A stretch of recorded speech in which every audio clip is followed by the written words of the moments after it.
Hello everyone. So we were talking about house property yesterday. We started off with the chapter and now we are going to continue it. Let us see what we did in the last class. We started off with the chargeability section, section 22. In this section, we studied about what are the conditions that need to be fulfilled in order for an income to be assessed in under the head of house property. तो ऐसी क्या conditions हैं जिसके पूरे होने पर वो particular income house property के हेड में असेस होगी. तो हमने सबसे पहली कंडीशन की बात की थी कि the property should consist of building और लैंड अपॉर्टिनेंट देयरटू. हमने सबसे पहले ये बोला कि प्रॉपर्टी, जो भी प्रॉपर्टी की हम बात कर रहे हैं, it should consist of building और लैंड अपॉर्टिनेंट देयरटू. मतलब बिल्डिंग होनी चाहिए और साथ में उसके अटैच्ड लैंड भी होना चाहिए.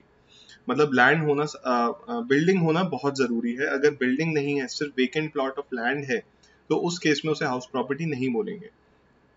अगर बिल्डिंग है, आसपास कोई लैंड नहीं है, तब भी वो हाउस प्रॉपर्टी कहलाएगा. अगर बिल्डिंग है और आसपास थोड़ा बहुत अपॉर्टिनेंट लैंड है, मतलब अटैच्ड लैंड है उससे, जैसे कि हमने लास्ट क्लास में बात की थी कि एक प्लॉट ऑफ लैंड होता है, उसमें बीच में बिल्डिंग का स्ट्रक्चर होता है और साथ में गार्डन्स वगैरह होते हैं या फिर गराज होता है, कुछ भी ऐसी इसी टाइप की चीज होती है, तो उस केस में भी उसे हाउस प्रॉपर्टी कहलाया जाएगा. उस लैंड के पार्ट को भी हाउस प्रॉपर्टी के में इंक्लूड किया जाएगा. उसके बाद हमने बात की थी, जब हम हाउस प्रॉपर्टी वर्ड सुनते हैं तो हमें लगता है कि ये रेजिडेंशियल हाउस की, जब हाउस की बात हो रही है तो मतलब रेजिडेंस की बात हो रही है, बट ऐसा नहीं है. यहाँ पर साफ साफ बिल्डिंग्स में इंक्लूड किया गया है. रेजिडेंशियल बिल्डिंग के अलावा बाकी जो बिल्डिंग्स हैं उन्हें भी इंक्लूड किया गया है, जैसे कि कमर्शियल बिल्डिंग्स. अगर मैं एक नटशेल में एक वर्ड में बोलूं तो मैं बोलूंगा कि कमर्शियल बिल्डिंग्स. अब कमर्शियल बिल्डिंग्स में आपकी फैक्ट्री बिल्डिंग्स आ जाएंगी, ऑफिसेज आ जाएंगे, शॉप्स आ जाएगा, गोडाउन्स आ जाएंगे, any commercial premises. Therefore income from commercial property is also considered to be income from house property. तो ऐसा नहीं है अगर आपकी कोई कमर्शियल स्ट्रक्चर है, पूरी की पूरी बिल्डिंग, या फिर एक ना आपने एक शॉप किसी को रेंट पर दे दिए, सुनने में लगेगा सर ये हाउस प्रॉपर्टी थोड़ी ना है, बट डेफिनेशन में कवर्ड है, मतलब टैक्स इस पर हाउस प्रॉपर्टी में ही लगेगा. ठीक है. तो अगर जैसे फॉर एग्जांपल, मैं आपको इससे ज़्यादा अच्छा एग्जांपल नहीं हो सकता कि अगर आपका मॉल में कोई स्टोर है, अगर आपने परचेज किया है, तो वो तो, अब जैसे फ्लैट अगर आप परचेज करते हैं तो कई बार क्या होता है, फ्लैट में लोग रेजिडेंशियल पर्पस के लिए भी लेते हैं, कई लोग फ्लैट में ऑफिस भी बना लेते हैं अपना. तो यहाँ पे पर्पस की बात ही नहीं कर रहा. मतलब यहाँ पर ये बात कर रहा है, आप किसी भी तरह की प्रॉपर्टी देंगे, चाहे वो कमर्शियल पर्पस के लिए दे या रेजिडेंशियल पर्पस के लिए दे. लेकिन अगर जैसे मॉल में, अगर मैं शॉप की बात करूँ, आपकी मॉल में एक शॉप है, तो वो तो ऑब्वियस सी बात है ना, वो कमर्शियल पर्पस के लिए ही दोगे आप. वहां पर कोई रेजिडेंशियल पर्पस के लिए तो उसे यूटिलाइज कर नहीं सकता. तो उस केस में भी वो इनकम जो आएगी उस शॉप से, रेंटल इनकम जो आएगी उस शॉप से, वो हाउस प्रॉपर्टी के हेड में असेस होगी. क्लियर है. सो प्रॉपर्टी चाहे रेजिडेंशियल हो, प्रॉपर्टी चाहे कमर्शियल हो, प्रॉपर्टी का पर्पस, जिस पर्पस के लिए वो यूज हो रही है, वो चाहे कमर्शियल हो चाहे वो रेजिडेंशियल हो, किसी भी तरह कुछ भी हो, चारों सिनेरियोज में income from house property consider की जाएगी. बात खत्म. ठीक है. तो यहाँ पर हमने देखा, तो इस पॉइंट का सिग्निफिकेंस क्या था, इस ये पॉइंट आपको सिर्फ ये बताना चाह रहा था दैट बिल्डिंग्स तो सारी आ जाएंगी सर, लेकिन अगर सिर्फ वेकेंट प्लॉट ऑफ लैंड है तो उसे हाउस प्रॉपर्टी में नहीं लेकर आएंगे. क्या उस पर टैक्स नहीं लगेगा? टैक्स तो लगेगा बॉस. हमने बात की थी किस हेड में टैक्स लगेगा. अगर असेसी का बिजनेस ही यही है कि वो प्रॉपर्टी रेंट पर देता है, अगर उसका हार्डकोर बिजनेस ही यही है कि वो प्रॉपर्टी रेंट पर देता है, तो उस पर टैक्स पीजीबीपी में लगेगा. अगर वन ऑफ केसेस ऐसा है कि यहाँ पर वैसे तो मैं नहीं देता, लेकिन ये प्रॉपर्टी मैंने रेंट पर दे दी थी, तो उस केस में वो अदर सोर्सेज में चला जाएगा. ठीक है सर. चलिए आगे चलते हैं. Land appurtenant means land connected with the building. Land अगर बिल्डिंग से कनेक्टेड है तभी उसे हाउस प्रॉपर्टी में इंक्लूड किया जाएगा. अगर लैंड बिल्डिंग से अलूफ है, अलग हटके है, और वो सिर्फ एक वेकेंट प्लॉट ऑफ लैंड है, उस केस में उसे कंसिडर नहीं किया जाएगा. It is very clear. ठीक है. आगे चलते हैं. फिर हमने सेकंड कंडीशन जो हमने बात की थी, वो हमने बोला था कि assessee should be the owner of the property. Assessee owner होना चाहिए प्रॉपर्टी का. मतलब सर अगर मैं ओनर नहीं हूं, तो सिर्फ बात इतनी सी है कि अगर आप ओनर नहीं है तो इनकम आपके हाउस प्रॉपर्टी के हेड में असेस नहीं होगी। मतलब सर मैंने मेरी एक प्रॉपर्टी है, ओनर उसका मैं ही हूँ, मैंने उसे रेंट पर दिया, तो वो जो इनकम आ रही है, रेंटल इनकम आ रही है, वो हाउस प्रॉपर्टी के हेड में असेस होगी। सर प्रॉपर्टी मेरी नहीं थी, मैंने किसी से रेंट पर ली और फिर मैंने फर्दर रेंट कर दी किसी को जिसे हम सब लेटिंग बोलते हैं। मैंने लेट आउट की किसी से प्रॉपर्टी और मैंने सबलेट कर दिया उस प्रॉपर्टी को। तो उस केस में हम बोलते हैं कि जो इनकम है वो हाउस प्रॉपर्टी में नहीं जाएगी। क्यों नहीं जाएगी? क्योंकि कंडीशन नंबर 2 बोलती है कि हाउस प्रॉपर्टी के हेड में इनकम असेस होने के लिए ओनर होना आपका जरूरी है, very important. So if you are not the owner, तो इसका मतलब ये नहीं है कि वो इनकम आपको उस पर टैक्स नहीं देना, आपके टोटल इनकम में नहीं जाएगी वो, या असेस नहीं होगी। वो असेस होगी, लेकिन वो हाउस प्रॉपर्टी के हेड में असेस नहीं होगी। ठीक है, तो सर वो किस हेड में जाएगी? फिर वही बात, दो ही हेड बचते हैं, या तो पीजीबीपी या फिर अदर सोर्सेस। तो उन दोनों में से किसी हेड में जा सकती है। ओनर की हमने बात की, दो टाइप के ओनर होते हैं। एक लीगल ओनर होता है, जो रजिस्ट्री पर आपका नाम है, रजिस्टर्ड आप हो, तो उसे लीगल ओनर बोलते हैं। एक कुछ केसेस में हम डीम्ड ओनर मान लेंगे, जैसे कि हमने ऊपर रेजिडेंशियल स्टेटस में पढ़ा था कि एक्चुअल इनकम अक्रू नहीं हो रही थी, एक्चुअली डीम्ड मान लिया था हमने। तो यहाँ पर भी हम कुछ केसेस ऐसे होंगे जहां पर डीम्ड मान लेंगे, मान लिया कि हम ओनर हैं। तो सीधी सी बात है सर, अगर डीम्ड मान रहे हैं तो एक्चुअली तो हम ओनर है नहीं। अगर एक्चुअली होते तो डीम्ड मानने की जरूरत क्या होती? ठीक है ना। तो कुछ केसेस ऐसे होंगे जहां पर हम बोलेंगे कि ये तो deemed owner of the property है। तो ओनर ना होते हुए भी उस इनकम को इस पर्सन के टैक्स में कंसिडर कर लिया, मतलब इस पर्सन की इनकम में जोड़ दिया जाएगा उस इनकम को, और इस पर्सन की इनकम में असेस होगी वो और डीम्ड ओनर को टैक्स देना पड़ेगा। तो क्या मैं ये बोल सकता हूं डीम्ड ओनर वाला कॉन्सेप्ट इस पॉइंट का एक्सेप्शन है? क्योंकि ये पॉइंट बोलता है ओनर होना जरूरी है, और वहां बोल रहे हो कि ओनर ना होगा तब भी हम टैक्स लगा लेंगे कुछ केसेस में। तो यहाँ पर dimming fiction of law, dimming fiction create किया गया लॉ का, कि मान लिया गया है ऐसा कि आप ओनर हैं। ठीक है ना। चलिए सर, इसमें हमने कुछ और बात की थी, लीज होल्ड, फ्री होल्ड, किस टाइप का भी होल्ड हो सकता है आपका लैंड पर। एक और बात की थी हमने कि अगर बिल्डिंग स्ट्रक्चर है तो उसके obviously building has to be on a land, piece of land. तो ऐसा नहीं है कि लैंड भी आपका होना जरूरी है, आपकी सिर्फ बिल्डिंग में एक फ्लैट भी आपका है तो उसे भी ओनर माना जाएगा, आप हाउस प्रॉपर्टी के ओनर माने जाओगे। एक हमने इंपॉर्टेंट बात की थी, दो और बातें की थी कि सर जिस साल की इनकम आप असेस कर रहे हो उस साल में तो हम ओनर थे, लेकिन अगले साल जब असेसमेंट हो रहा है, असेसमेंट ईयर में, तब हमने वो प्रॉपर्टी मान लीजिए बेच दी, वो प्रॉपर्टी हमने मान लीजिए बेच दी। तो उस केस में क्या होगा? क्या जब असेसमेंट हो रहा है तब हम ये बोल सकते हैं डिपार्टमेंट को कि सर अब तो हम ओनर है ही नहीं, कंडीशन ही सेटिस्फाई नहीं हो रही? क्योंकि आपने बोला ना सेकंड कंडीशन सेटिस्फाई होनी चाहिए, आप ओनर होने चाहिए प्रॉपर्टी के। तो डिपार्टमेंट ये बोलेगा कि हमें अभी मतलब नहीं आप अभी ओनर हो या नहीं हो, हम किस साल की इनकम असेस कर रहे हैं, लेटेस्ट से 18-19 की। 19-20 में आप ओनर नहीं हो तो कोई फर्क नहीं पड़ता, हम 18-19 की इनकम असेस कर रहे हैं। 18-19 में आप ओनर थे क्या? हाँ सर थे। तो उस पीरियड के लिए आपकी इनकम असेस होगी हाउस प्रॉपर्टी में। अब कुछ ये डाउट आ सकता है सर हमने साल के बीच में बेच दी, 18-19 के बीच में हमने प्रॉपर्टी बेच दी, तो मैं अगर आपसे बोलूं कि आपने 3 महीने प्रॉपर्टी उस फाइनेंशियल ईयर में या उस प्रीवियस ईयर में आपके पास थी और फिर आपने वो प्रॉपर्टी सेल ऑफ कर दी, तो उन 3 महीने के लिए आपकी इनकम हाउस प्रॉपर्टी में असेस होगी, उसके बाद तो आपके पास प्रॉपर्टी है ही नहीं। ठीक है ना सर। चलिए, इसके बाद हमने बात की थी कि अगर ओनरशिप का ही डिस्प्यूट है, यही नहीं पता कि ओनर है कौन, दो लोगों के बीच में झगड़ा है कि इस प्रॉपर्टी का ओनर मैं हूं, दूसरा बंदा बोल रहा है इस प्रॉपर्टी का ओनर मैं हूं। Now the problem is whom do we assess the income with? किसके साथ इनकम असेस करें हम, मिस्टर ए के साथ या मिस्टर बी के साथ? तो यहां पर बोला गया कि जब तक कोर्ट का ऑर्डर नहीं आता, whenever the court order like is released, court decide कर लेगा ओनर कौन है, मिस्टर ए है या मिस्टर बी है। तो जो भी ओनर होगा उसके हेड में इनकम, उसके हाथ में, उसके हैंड्स में इनकम असेस हो जाएगी। लेकिन जब तक कोर्ट डिसाइड नहीं कर रहा, इनकम टैक्स डिपार्टमेंट के पास ये राइट है, इनकम टैक्स डिपार्टमेंट के पास ये राइट है कि वो ओनरशिप डिसाइड करें फॉर द टाइम बीइंग। अच्छा, इसको आप लीगल ओनरशिप से कंफ्यूज मत कीजिएगा, ये सिर्फ इनकम टैक्स पर्पसेस के लिए। इनकम टैक्स डिपार्टमेंट का जुरिस्डिक्शन सिर्फ इनकम टैक्स तक है, वो लीगैलिटी उसमें नहीं जा सकता कि इसके ओनर आप हो, उसके ओनर आप हो। वो सिर्फ ये बोलेगा कि टैक्स पर्पस के कलेक्शन के लिए ओनर आप हो। और जनरली मैंने आपको बताया था कि जो पर्सन रेंट रिसीव कर रहा होता है उसे ही ओनर माना जाता है, ठीक है ना। क्योंकि सीधी बात है, इनकम टैक्स डिपार्टमेंट को टैक्स कलेक्ट करना है, और जिसके पास भी रेंट आ रहा होगा वो टैक्स देने में ज्यादा सक्षम होगा। So that's why income tax department for their benefit they consider the person who is receiving the rent as the owner of the property for the time being, ठीक है। चलिए, तो आज हम और नया पॉइंट पढ़ते हैं, पॉइंट नंबर 3। 4 कंडीशन है मैंने आपको बताया था। Late us see what is the third condition. The property can be used for any purpose.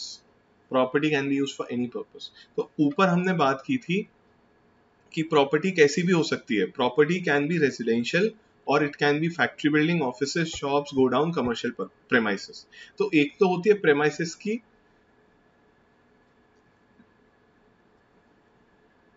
एक तो होती है कि प्रेमाइसेस की जो आपने म्युनिसिपल अथॉरिटी से अप्रूवल कराई है, वो एक अगर आप शायद पता नहीं हुआ, एक मंजूरी बोलते हैं उसकी, जो अप्रूवल होता है एक प्रॉपर्टी का, कि ये कमर्शियल में पास है या फिर ये रेजिडेंशियल में पास है। तो कई आपने देखा होगा कोई जो रेजिडेंशियल कॉलोनीज हैं उसमें आपने देखा होगा कोई शॉप ओपन नहीं कर सकता एक्सेप्ट फॉर डिपार्टमेंटल स्टोर, या फिर एसेंशियल गुड्स की शॉप ओपन हो सकती है। आपने कभी ये नहीं देखा होगा वहां पर ऑफिसेज ओपन हो रहे हैं। अगर हो रहे हैं तो वो इलीगल है, ठीक है ना। कई बार आपने देखा होगा किसी ने ऑफिस वगैरह ओपन कर दिया, वहां उसे फिर थोड़े टाइम बाद म्यूनिसिपैलिटी ने या फिर किसी और डिपार्टमेंट ने उसे बंद करा दिया।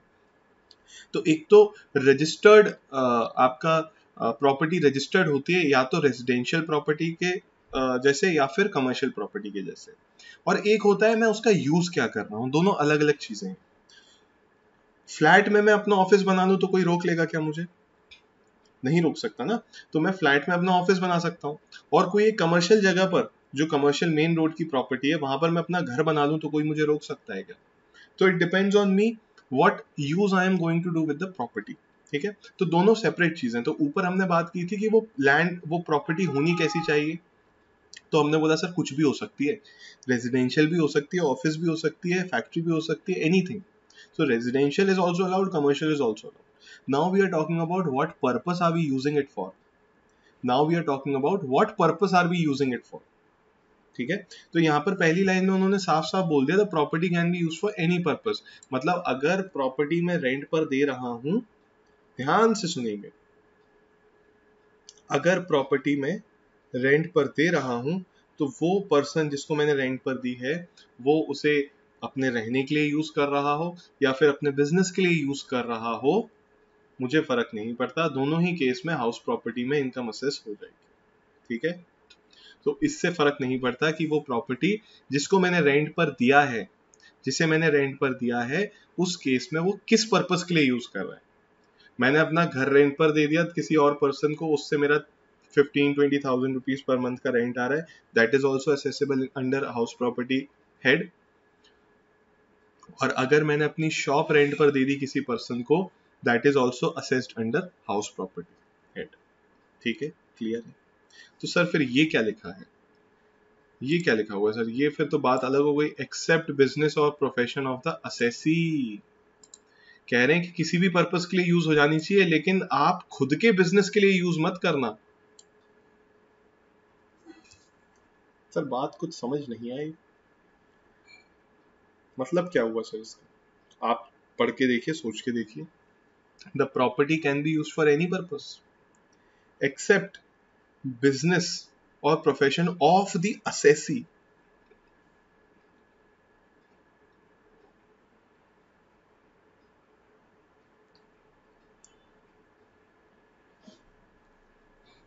क्या लग रहा है आपको, क्या है ये? तो यहां पर हम बात कर रहे हैं, देखिए एग्जाम्पल करते हैं, उससे आपको शायद समझ आ जाए। मैं ओनर हूं प्रॉपर्टी का, एक तो ये प्रॉब्लम है, ये ओनर है प्रॉपर्टी के और मैंने इसे लेट आउट की। अब मैंने जब इन्हें लेट आउट की तो ये अगर रेजिडेंशियल पर्पसेस के लिए यूज कर रहे हैं तो भी हाउस प्रॉपर्टी मानेंगे, और अगर ये उस प्रॉपर्टी को कमर्शियल पर्पसेस के लिए यूज कर रहे हैं तब भी हाउस प्रॉपर्टी मानेंगे। मेरी प्रॉपर्टी है, इस प्रॉपर्टी को मैंने किसी को लेट आउट नहीं किया, मैं इसे खुद यूज कर रहा हूं, खुद यूज कर रहा हूं,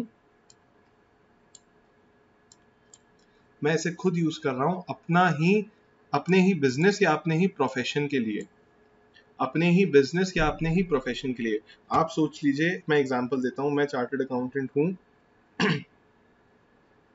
मैं चार्टर्ड अकाउंटेंट हूं, मेरी एक प्रॉपर्टी है, वह उस प्रॉपर्टी को मेरी ओन्ड है, ठीक है, मैं ही रजिस्टर्ड ओनर हूं उस प्रॉपर्टी का, रजिस्ट्री मेरे नाम पर है। उस प्रॉपर्टी में मैंने अपना ऑफिस ओपन कर लिया, उस प्रॉपर्टी में मैंने अपना ऑफिस ओपन कर लिया। क्या ये बोला जाएगा कि उस प्रॉपर्टी को मैं अपने ही बिजनेस या प्रोफेशन के लिए यूज कर रहा हूं? हाँ सर, बोल सकते हैं। या फिर मेरा बिजनेस भी है, मेरा बिजनेस भी है, फ्रेंचाइजी बिजनेस है मेरा, तो कई कंपनीज की फ्रेंचाइजी है मेरे पास, तो मैंने वहां पर एक कंपनी का, एक फ्रेंचाइजी का ऑफिस ओपन कर दिया या फिर उनका रिटेल स्टोर ओपन कर दिया। तो क्या कहला ये बोल सकते हैं कि वो प्रॉपर्टी मैंने अपने बिजनेस या प्रोफेशन के लिए यूज कर ली? बोलेंगे हाँ बिल्कुल। तो उस केस में क्या होगा, उस केस में क्या होगा?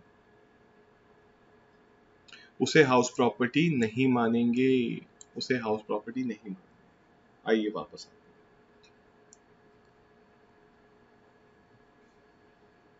हाँ जी। तो अगर आप किसी प्रॉपर्टी को अपने बिजनेस या प्रोफेशन के लिए यूज कर रहे हैं तो उसे हाउस प्रॉपर्टी नहीं मानेंगे। बात खत्म। सर क्यों नहीं मानेंगे? सर आप अपने लिए यूज कर रहे हैं उसे, हाउस प्रॉपर्टी में आपकी इनकम भी नहीं होगी एक तरह से देखा जाए तो। जब आप खुद के लिए ही यूज कर रहे हैं तो आपकी इनकम नहीं होगी उससे, आप खुद से तो रेंट लेंगे नहीं, या लेंगे क्या? आप खुद से तो रेंट लेंगे नहीं। तो इस केस में क्या होगा?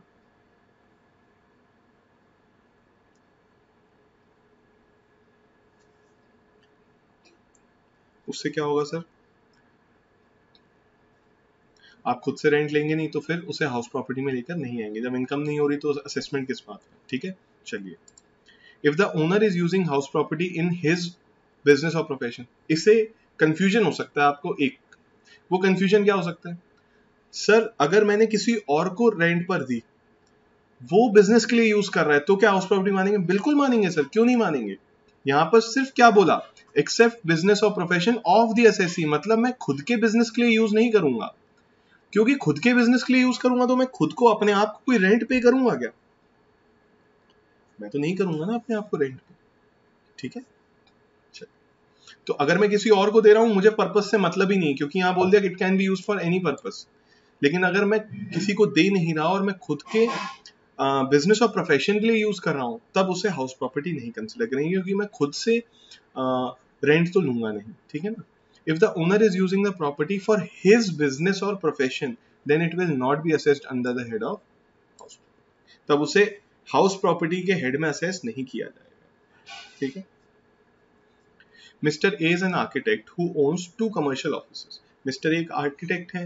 आप अपनी एग्जांपल ले लीजिए, आपके पास एक प्रॉपर्टी पड़ी हुई है, आप सीए सीएस जब क्वालिफाई कर गए, आपने सोचा कि मैं खुद का ऑफिस यहाँ पर खोल लेता हूँ, तो उस केस में वो प्रॉपर्टी आपके हाउस प्रॉपर्टी के हेड में असेस नहीं होगी। One is given on rent to mister B, उनके 2 ऑफिसेज हैं, तो उसमें से एक मिस्टर बी को रेंट पर दिया, and the other office space is being utilised by mister A himself for his office.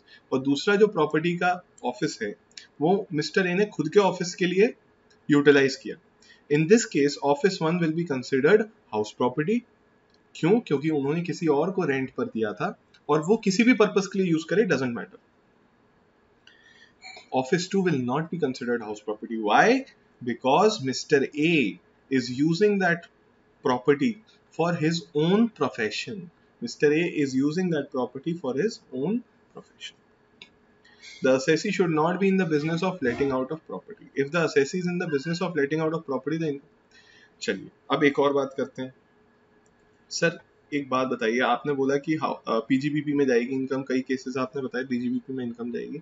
मैं बोल रहा हूँ सर मेरा तो काम ही यही है, मेरा तो काम ही यही है कि मैं प्रॉपर्टी खरीदता हूँ, मैं प्रॉपर्टी खरीदता हूँ और उसे रेंट पर दे देता हूँ। मेरा तो बिजनेस ही यही है और कुछ काम ही नहीं है मेरा। क्या तब भी आप मेरी इनकम हाउस प्रॉपर्टी के हेड में असेस करेंगे? आई से नो, ऐसा नहीं होगा। आपकी इनकम पीजीबीपी में चली जाएगी। क्यों चली जाएगी? Profit and gain from business profession. क्यों? क्योंकि आप इस चीज का बिजनेस कर रहे हैं। ठीक है, तो आइए, the assessee should not be in the business of letting out of property. मतलब क्या है should not be in the business? मतलब अगर बिजनेस में होगा लेटिंग आउट ऑफ हाउस प्रॉपर्टी के, तो इनकम जो है वो हाउस प्रॉपर्टी के हेड में ना जाते हुए पीजीबीपी के हेड में चले जाएगी। लॉजिकल है सर। ठीक है, अगर आप किसी भी चीज का बिजनेस कर रहे होगे तो वो पीजीबीपी में चली जाएगी, सीधी सी बात। तो सर कब पीजीबीपी में नहीं जाएगी? मेरी एक आधा प्रॉपर्टी है उसको मैं रेंट पर देता हूँ, मेरी 4 प्रॉपर्टी है मैं उसे रेंट पर देता हूँ, मेरा मेन बिजनेस कुछ और है। देखिए कंफ्यूज नहीं करेंगे, बहुत ही सब्जेक्टिव मैटर है। आप बोलोगे सर किसी के 10 घर हैं तो क्या वो पीजीबीपी में चलाएगा? नो, ये डिपेंड करता है आपका बिजनेस क्या है, आपके किस काम में हो। क्वांटिटी से फर्क नहीं पड़ता। मेरे पास पैसा बहुत है, मैं परचेस करता जा रहा हूँ करता जा रहा हूँ करता जा रहा हूँ। और एक है मेरा तो काम ही यही है, मैं तो करता ही और कुछ नहीं हूँ, मैं तो बस प्रॉपर्टी खरीदता हूँ, या फिर हो सकता है मैं प्रॉपर्टी रेंट पे लेता हूँ और फिर उसे दूसरी रेंट पे दे देता हूँ, या फिर मैंने प्रॉपर्टी परचेज की और मैंने रेंट पर दे दी, प्रॉपर्टी परचेज की रेंट पर दे दी। मेरा काम ही यही है। तो अगर आपका काम ही यही है तभी आपकी इनकम पीजीबीपी में जाएगी। अगर आपका काम ये नहीं है, आप सिर्फ one of property, one of से मतलब क्वांटिटी को पकड़ के नहीं बैठ जाएंगे सर आपने तो वन ऑफ बोला था, तो अगर 2 प्रॉपर्टी हुई तो क्या होगा? मैं कह रहा हूँ आपकी 10 प्रॉपर्टी हो सकती है। देखना ये होगा, एसेंस ये होगा, क्या आप इसी बिजनेस में हैं? एसेंस ये होगा, क्या आप इसी बिजनेस में? अब सर ये कैसे प्रूव होगा? ये प्रूव होगा एसएससी के डिक्लेरेशन से कि मैं क्या इस चीज का बिजनेस कर रहा हूँ, और उसके बाद डिपार्टमेंट इसे क्वेश्चन भी कर सकता है। तो ये मैटर लिटिगेशन में चला जाएगा, कई मैटर्स गए भी हैं लिटिगेशन। ठीक है, तो फिर कोर्ट डिसाइड करता है कि एक्चुअल में एसएससी इस बिजनेस में है या नहीं है। अब फॉर एग्जाम्पल मैं सीए हूँ, मैं मेरा प्रोफेशनल प्रैक्टिस है मेरी, अब मेरे पास 4 घर है अगर, तो क्या मैं उन्हें रेंट पर नहीं दूं? मैं दूंगा रेंट पर, लेकिन क्या मेरा बिजनेस है रेंट पर देना? नहीं, वो खाली पड़े हुए हैं इसलिए मैंने रेंट पर दे दिया। ठीक है, मेरी मेन सोर्स ऑफ इनकम कहां से? मेरे प्रोफेशन से। चलिए अब देखते हैं सर क्या है ये, फोर्थ पॉइंट क्या है? The property held as stock in trade. Sir क्या बात कर रहे हो, प्रॉपर्टी कभी स्टॉक इन ट्रेड हो सकती है क्या? सोच के देखिए।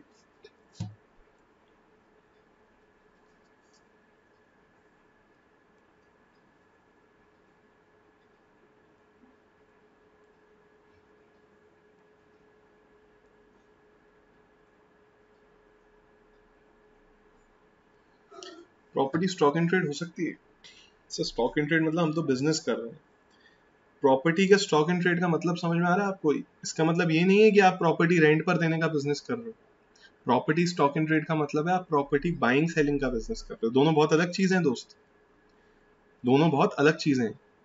ऊपर जब हमने बात की कि that assessee should not be in the business of letting out, तो हम ये बोल रहे हैं कि असेसी का बिजनेस रेंट पे देने का नहीं होना चाहिए। खरीदना बेचना अलग चीज है, वो फिर रियल एस्टेट का बिजनेस हो गया। ठीक है, उसकी इनकम पहले भी वैसे भी यहाँ पर नहीं आ रही थी। ठीक है ना, यहाँ पर इसकी इनकम नहीं आ रही।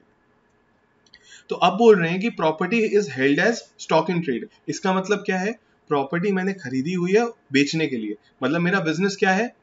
खरीदने बेचने का। प्रॉपर्टी खरीदता हूँ फिर बेच देता हूँ, प्रॉपर्टी खरीदता हूँ फिर बेच देता हूँ। प्रॉपर्टी खरीदी 1 साल बाद बेच दी, प्रॉपर्टी फिर खरीदी 2 साल बाद बेच दी, प्रॉपर्टी खरीदी 4 महीने बाद बेच दी। तो मेरा अगर इस टाइप का बिजनेस है तो ऐसा तो होगा नहीं कि कल प्रॉपर्टी खरीदी आज बेच दी। ऐसा होगा क्या? Is it possible? हो सकता है, हो भी हो सकता है, ना भी हो। तो अगर सर आज खरीदी और कल बेच दी तो उस केस में तो कोई प्रॉब्लम नहीं है, क्योंकि प्रॉपर्टी हमारे पास ज्यादा टाइम रही नहीं।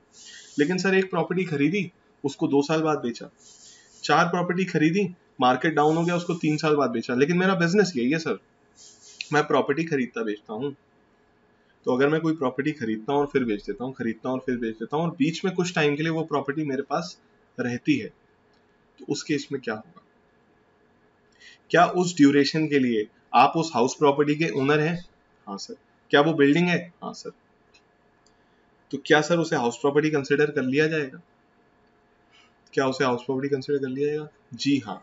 तो annual income will be assessed in the head of house property.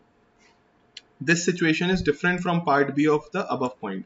ये जो पार्ट बी हमने कवर किया था ना उससे अलग है, क्योंकि यहाँ पर हम लेटिंग आउट ऑफ प्रॉपर्टी मतलब प्रॉपर्टी किराए के देने के बिजनेस के बारे में बात कर रहे थे, और नीचे हम खरीदने बेचने के बिजनेस के बारे में बात कर रहे हैं। सर हम तो कंफ्यूज हो गए, मैं तो कुछ समझ में ही नहीं आ रहा। मैं क्लैरिफाई कर रहा हूं दोनों पॉइंट्स, ठीक है, ध्यान से सुनना।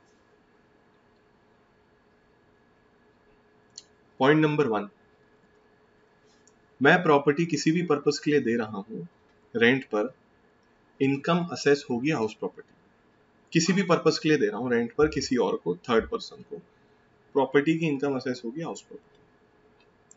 मैं खुद के बिजनेस के लिए यूज कर रहा हूं, खुद के प्रोफेशन के लिए यूज कर रहा हूं, हाउस प्रॉपर्टी में इनकम नहीं जाएगी।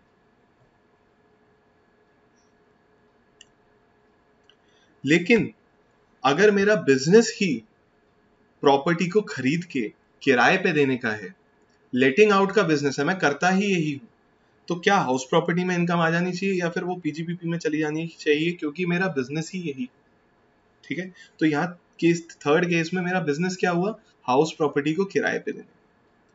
फोर्थ पॉइंट में बात ये हो रही है, फोर्थ पॉइंट में बात ये हो रही है कि मेरा बिजनेस प्रॉपर्टी को किराए पे देने का नहीं है, मेरा बिजनेस है प्रॉपर्टी को खरीद के बेचने का। लेकिन जब मैं खरीदता हूँ और जब मैं बेचता हूँ उसके बीच में एक गैप आता है, जब मैं प्रॉपर्टी को अपने पास रखता हूँ, मैं उस प्रॉपर्टी का ओनर हूँ और मैं वो प्रॉपर्टी मेरे पास रहती है। तो क्या बिल्डिंग हो गई? Yes sir. मैं ओनर हो गया उस ड्यूरेशन के लिए प्रॉपर्टी का? Yes sir. तो क्या, अच्छा, क्या मैं लेटिंग आउट के बिजनेस में हूं? क्या मैं लेटिंग आउट के बिजनेस में हूं? वो तो मैंने, मेरा मेरा बिजनेस क्या है, प्रॉपर्टी खरीद के बेचना। लेकिन अगर प्रॉपर्टी 1 साल तक 2 साल तक आइडल पड़ी रही थी, खाली पड़ी रही थी, तो मैंने कहा यार अभी ये मैं 2 साल बाद बेचनी है, जब रेट बढ़ेंगे ना प्रॉपर्टी के मैं तब बेचूंगा। तब तक के लिए मैंने क्या किया, तब तक के लिए मैंने प्रॉपर्टी को रेंट पर दे दिया। तो यहाँ मेरा बिजनेस नहीं है लेटिंग आउट का, यहाँ मैंने बस उस प्रॉपर्टी को रेंट पे दे दिया फॉर द टाइम बीइंग। तो उस केस में क्या आपकी इनकम पीजीबीपी में जाएगी या हाउस प्रॉपर्टी में जाएगी, मैं आपसे पूछ रहा हूँ। सर पीजीबीपी में क्यों नहीं जाएगी ये देखते हैं। पहली बात तो डिस्कशन खत्म हो गया, हाउस प्रॉपर्टी में जाएगी, ये बात पक्की है। अब ये बात करते हैं कि पीजीबीपी में क्यों नहीं जाएगी। पीजीबीपी में पता कौन सी इनकम जाएगी, जब मैं उसको खरीद के बेचूंगा ना, तो वो जो प्रॉफिट होगा वो इनकम जाएगी पीजीबीपी में। क्यों? क्योंकि मेरा बिजनेस प्रॉपर्टी को खरीद के बेचने का है, तो उससे जो इनकम आएगी वो मेरी पीजीबीपी में जाएगी। और रेंटल इनकम मेरी हाउस प्रॉपर्टी में जाएगी। क्यों? क्योंकि पीजीबीपी में नहीं जा सकती सर, आपका बिजनेस नहीं है लेटिंग आउट का, आपका बिजनेस नहीं है लेटिंग आउट का, ये तो आप ऐसे ही उसे किराए पर दे रहे हैं फॉर द टाइम। तो अब मुझे लगता है एकदम सिचुएशन क्लियर हो गई होगी। ये सब याद करने की बिल्कुल जरूरत नहीं है। Not a single point has to be remembered. Logic, सिर्फ लॉजिक पे चलेंगे, लोड नहीं लेना दिमाग पे। Do not take load on your brain, no, it's pure logical, एकदम लॉजिकल है सब, ठीक है। तो लोड बिल्कुल नहीं लेना।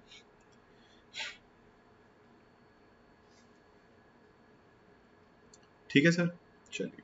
Part be above was business of letting out of house property. Here the assessee is in the business of buying selling of house property. Therefore in this case income shall be assessed under house property. तो इस case में income house property के head में assess हो, ठीक है। चलिए sir, अब एक नया कॉन्सेप्ट हम पढ़ेंगे कॉम्पोजिट रेंट का। तो हम देखेंगे कॉम्पोजिट रेंट क्या होती है। चलिए, तो अब हम एक नया कॉन्सेप्ट स्टार्ट करते हैं। अभी हमने जो करा, let us just one recapitulate it once. सबसे पहली कंडीशन हमने पढ़ी हाउस प्रॉपर्टी के लिए, बिल्डिंग और लैंड अपॉर्चुनेट देयरटू, मतलब बिल्डिंग होना जरूरी है, उसके आसपास का लैंड भी हाउस प्रॉपर्टी में आ जाएगा। मतलब सिर्फ वेकेंट लैंड अगर होगा तो वो हाउस प्रॉपर्टी में नहीं कंसिडर होगा। आपका प्रॉपर्टी का ओनर होना जरूरी है, अगर आप ओनर नहीं है तो आपके हाउस प्रॉपर्टी के हेड में इनकम असेस नहीं होगी। अगर आप प्रॉपर्टी को जो आप रेंट पे दे रहे हैं वो किसी भी पर्पस के लिए दे सकते हैं, लेकिन खुद के बिजनेस प्रोफेशन के लिए अगर यूज कर रहे हैं तब उसे हाउस प्रॉपर्टी नहीं बोलेंगे। क्यों नहीं बोलेंगे? क्योंकि अगर खुद के बिजनेस प्रोफेशन के लिए यूज कर रहे हैं आपको कोई रेंट नहीं मिलेगा, ठीक है। अच्छा, दूसरे को दे रहे हैं तो वो किसी भी पर्पस के लिए दें, वो हाउस प्रॉपर्टी कंसिडर्ड होगी।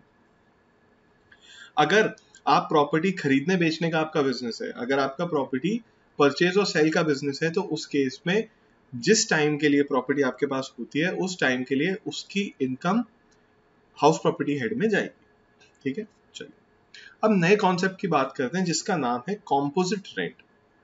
बड़ा मजेदार सा कॉन्सेप्ट है, इसे हम देखेंगे। कॉम्पोजिट वर्ड हमने पहले सुना हुआ है sir, we have studied something related to this in GST. तो कहाँ पढ़ा था? एक तो सर सेक्शन 8 में पढ़ा था, section 8 mixed and composite supply. और दूसरा हमने सर वर्क्स कॉन्ट्रैक्ट था उसमें पढ़ा था, क्योंकि works contract is also a composite supply where material and services both are involve. तो कॉम्पोजिट हमने पहले पढ़ा हुआ है। तो क्या ये भी वही है दोस्त? थोड़ा थोड़ा वही है, थोड़ा सा कुछ नया है इसमें, ठीक है ना। मेन बेसिकली देखा जाए तो कॉन्सेप्ट वही है, एक से ज्यादा चीज, सीधी सी बात है, एक से ज्यादा चीज आ गई। तो देखते हैं मीनिंग ऑफ कॉम्पोजिट रेंट क्या है। The owner of a property may sometime receive rent in respect of building. कई बार दोस्तों क्या होता है कि हमने कोई प्रॉपर्टी रेंट पर दी ना, तो सिर्फ बिल्डिंग बिल्डिंग रेंट पर नहीं दी, हमने उसके साथ में कुछ और चीजें भी दे दी। सर कैसी चीजें? एसी लगा हुआ है बॉस रूम में, तो मैंने अगर किसी को शॉप या किसी को फ्लैट रेंट पर दिया तो उसमें फ्रिज भी रखा है, एसी भी रखा है। वेल फर्निश्ड फ्लैट्स होते हैं, आपने सुना होगा, वेल फर्निश्ड फ्लैट्स होते हैं, उसमें फर्नीचर भी लगा होता है, बेड होता है, सोफा होता है, या आपका एसी लगा होता है। आप जैसे कभी रेंट पर लें, अगर आप आगे चल के आप बाहर बाहर जाएंगे तब आप रेंट पर लेंगे, तब आप देखेंगे कि एसी भी लगा हुआ है, फ्रिज भी है, टीवी भी है, ये सारी चीजें भी है। तो क्या मैं बोल सकता हूँ मैंने सिर्फ और सिर्फ बिल्डिंग रेंट पे दी? तो बिल्डिंग के साथ कभी कभी मैं फर्नीचर भी रेंट पर दे देता हूँ, कभी कभी प्लांट एंड मशीनरी भी रेंट पर दे देता हूँ। मतलब फैक्ट्री दी, फैक्ट्री की प्रेमाइसेस दी, साथ में कुछ मशीनरी भी रेंट पर दे दी। पॉसिबल है या नहीं है सर? ठीक है, बात समझ में आई कि बिल्डिंग रेंट पर दी और साथ में फर्नीचर भी दे दिया, प्लांट एंड मशीनरी भी रेंट पर दे दी, तो उसे हम बोलेंगे कॉम्पोजिट रेंट। तो क्या मुझे सिर्फ बिजनेस का रेंट, वो बिल्डिंग का रेंट मिल रहा है, या साथ में जो एसी मैंने दिया है उसका भी कहीं ना कहीं मैं रेंट ले रहा हूँ? कभी सुना है अनफर्निश्ड और फर्निश्ड का रेंट अलग अलग है? अगर आप किसी को सिर्फ घर देते हो, कुछ नहीं है उसमें, उसका रेंट, और उस घर में आप फर्नीचर भी देते हो, उसे 3 बेड दे देते हो, एक डाइनिंग टेबल दे देते हो, सारे चारों रूम्स में एसी लगा हुआ है, एक फ्रिज है, 3 टीवी हैं, तो क्या आप इसका रेंट खाली मकान से जो रेंट आप ले रहे हो उससे ज्यादा लोगे या नहीं लोगे? डेफिनेटली ज्यादा लोगे। क्यों? क्योंकि आपने इन्वेस्टमेंट करा है सर उसमें, आप ये सारी चीजें भी बेनिफिट तो दे रहे हो ना उनको। ये आपने बिल्डिंग के साथ अदर एसेट्स भी तो उनको रेंट पे दिए ना, दिए या नहीं दिए? दिए सर। उसका किराया लोगे या नहीं लोगे? लेंगे सर। और कई बार एक तो हो गया कि asset, building is an asset, asset के साथ आपने अदर एसेट्स रेंट पर दे दिए। और एक होता है कि कई बार सर्विसेज रेंट पर दे दी। सर सर्विस कैसी? सर आपने किसी को लिफ्ट भी बोल दिया कि आप लिफ्ट भी यूज कर सकते हो। कई बार एक बिल्डिंग होती है तो उसमें बोलते हैं आपको लिफ्ट यूज करनी है क्या? बोलते हैं नहीं हमें लिफ्ट यूज नहीं करनी, हम तो स्टेयर से आएंगे। ठीक है, लिफ्ट का किराया मत दो। लेकिन कई बार क्या होता है, पर्सन बोलता है जो आपका टेनेंट होता है, वो आपसे बोलता है नहीं सर हमें तो लिफ्ट भी चाहिए। तो ठीक है, लिफ्ट लोगे तो इतने चार्जेस और हैं लिफ्ट के। ऐसा होता है ना। मतलब रेंट को हम दो पार्ट में ऐसे बोल सकते हैं कि रेंट विदाउट लिफ्ट इतना है, विद लिफ्ट इतना है। पॉसिबल है या नहीं है? बिल्कुल ऐसा। कई बार बड़े कॉम्प्लेक्सेस होते हैं तो उसमें है ना कि एक शॉप का रेंट इतना है, लेकिन मेंटेनेंस का इतना है, सिक्योरिटी का इतना है। तो आपके ऊपर डिपेंड करता है कि अगर आप जैसे किसी कॉम्प्लेक्स में जा रहे हैं कि मुझे शॉप किराए पर चाहिए, जैसे मॉल में जनरली शॉप अगर आप उस पर लेते हैं, रेंट पर लेते हैं, तो एक साथ में मेंटेनेंस चार्जेस आपको देने पड़ते हैं। तो मेंटेनेंस चार्जेस किसके? हाउसकीपिंग के। सर आपकी जो शॉप है मॉल में, उसके सामने कुछ फ्लोर है, उसकी साफ सफाई की जिम्मेदारी किसकी है? आप तो कराएंगे नहीं, आप तो बोलेंगे नहीं ये तो मेरी बाउंड्री है, इसके पीछे का मेरा, इसके बाहर का मैं कुछ नहीं जानता। लेकिन क्या वो गंदा पड़ा रहेगा? क्या उसको साफ कराने में खर्चा नहीं आएगा? आएगा ना सर। तो उसके लिए मॉल ओनर या बाकी लोग आपसे एक एक्स्ट्रा चार्ज लेते हैं, वो सर्विस प्रोवाइड कर रहे हैं आपको। वो हाउसकीपिंग सर्विस हो सकती है, वो सिक्योरिटी सर्विस हो सकती है कि आप तो शॉप बंद करके चले गए, फिर रात भर उसकी सिक्योरिटी में सिक्योरिटी गार्ड्स भी तो खड़े रहते हैं, 10-15 गार्ड्स। आप किसी मॉल का एग्जाम्पल लीजिए, किसी कॉम्प्लेक्स का एग्जाम्पल लीजिए, तो वहां पर उसकी सिक्योरिटी के लिए भी तो गार्ड्स खड़े रहते हैं एट ए टाइम। आप आपने तो सिर्फ शॉप रेंट पर ले ली, वहां पर वो आपको इलेक्ट्रिसिटी भी प्रोवाइड कर रहा है, पावर बैकअप भी दे रहा है, जनरेटर्स लगा दिए उसने, तो ये सर्विस भी दे रहा है। तो क्या सिर्फ बिजनेस हुई? सर आप ये नहीं बोलेंगे सर ये तो मिलता ही है, ऐसा नहीं होता, मिलता नहीं है कोई। Nothing is free, nothing is free in life, कुछ भी फ्री नहीं मिलता। तो everything, for everything that you are getting, if you are getting an additional service, there is amount that you are paying for it. ठीक है ना, हमेशा आप एक अमाउंट देते हो। तो मेरा कहना ये है कि कॉम्पोजिट रेंट का मतलब क्या हुआ? सर हमने बिल्डिंग तो दी ही है साथ में, बिल्डिंग के साथ में हमने या तो कुछ और एसेट्स भी किराए पर दे दिए हैं, जैसे कि फर्नीचर, प्लांट एंड मशीनरी, या फिर हमने बिल्डिंग के साथ कुछ सर्विसेज भी दे दी हैं किराए पर, जैसे कि लिफ्ट की सर्विस हो गई, सिक्योरिटी की सर्विस हो गई, पावर बैकअप हो गया। तो अब जब हमें रेंट मिलेगा दूसरे एसेट्स को और साथ में देकर, या फिर दूसरी सर्विसेज को और देकर, तो वो जब रेंट मिलता है तो उसे हम बोलते हैं कॉम्पोजिट रेंट। उसे हम बोलते हैं composite rent. Why we are calling it composite rent? Because it is not just building that we have given on rent. It is building with other assets. It is building with other assets which are not building. वो जो दूसरे assets हैं वो building नहीं है, वो AC है, वो furniture है. So we are giving building, but with other assets. We are giving building on rent, but with other services. Lift की सर्विस हो गई, सिक्योरिटी की सर्विस हो गई, पावर बैकअप हो गई, ठीक है।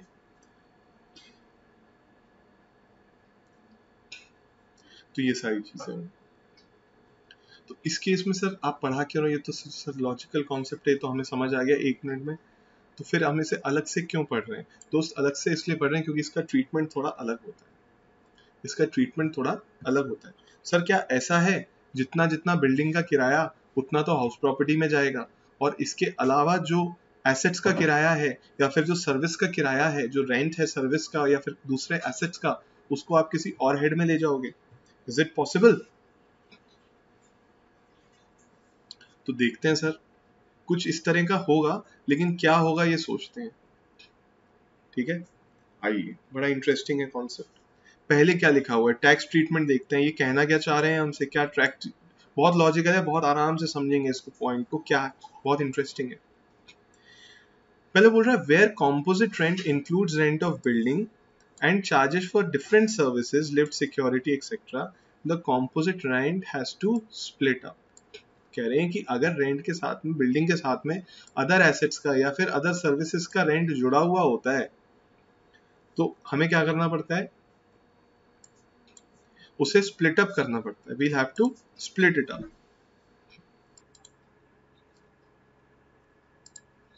तो यहाँ पर वो बोल रहा है दोनों को आपको स्प्लिट अप करना पड़ेगा। स्प्लिट अप कैसे? सर बिल्डिंग को अलग कर दीजिए और प्लांट एंड मशीनरी, फर्नीचर और सर्विसेज का जो रेंट है उससे स्प्लिट कर दीजिए, दोनों को अलग अलग कर दीजिए। तो कहीं ना कहीं जो हम सोच रहे थे वही करना चाह रहा है कि बिल्डिंग का तो मैं हाउस प्रॉपर्टी में ले जाऊंगा, बाकियों का मैं देखता हूँ किस साइड में ले जाना है, ठीक है ना। चलिए,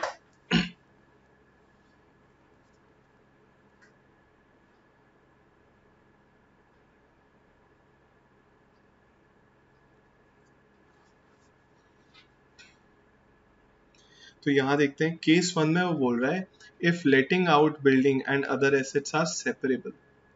if letting out building and other assets are separable मतलब दोनों को सेपरेट किया जा सकता है। अगर दोनों को सेपरेट किया जा सकता है तो हम क्या करेंगे, जो रेंट हाउस प्रॉपर्टी के तरफ रिसीव हुई है, जो रेंट हाउस प्रॉपर्टी या बिल्डिंग के लिए रिसीव हुआ है, उसे तो हम हाउस प्रॉपर्टी में ले जाएंगे, और जो रेंट अदर एसेट्स और अदर सर्विसेज के लिए रिसीव हुआ है उसे हम या तो अदर सोर्सेज में ले जाएंगे या पीजीबीपी में। सर ये फिर से अदर सोर्सेज और पीजीबीपी, दोस्त मैं कैसे कह दूं अदर सोर्सेज में ही लेके जाओ या मैं कह दूं पीजीबीपी में ही लेके जाओ? I can not say that. मुझे नहीं पता ना कि आपका बिजनेस ही है ये या फिर आप ऐसे ही कर रहे हैं ये काम, एक आध प्रॉपर्टी आपने रेंट पर दे दी, समझ रहे हो ना।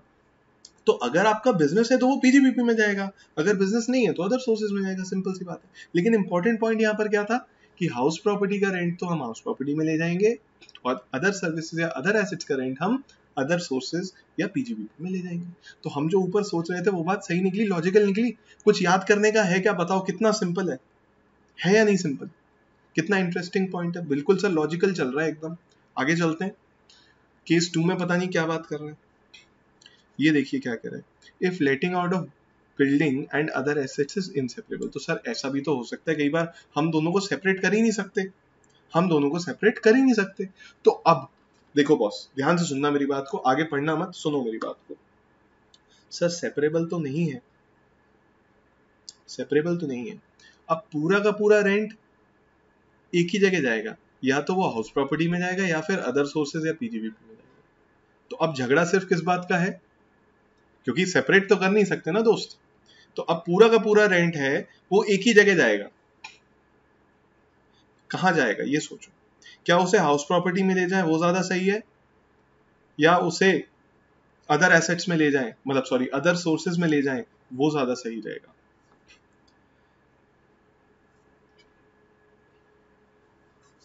आइए सर आंसर देखते हैं।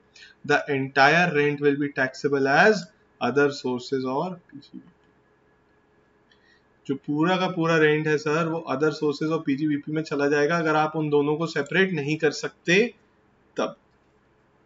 अगर आप उन दोनों को सेपरेट नहीं कर सकते तब।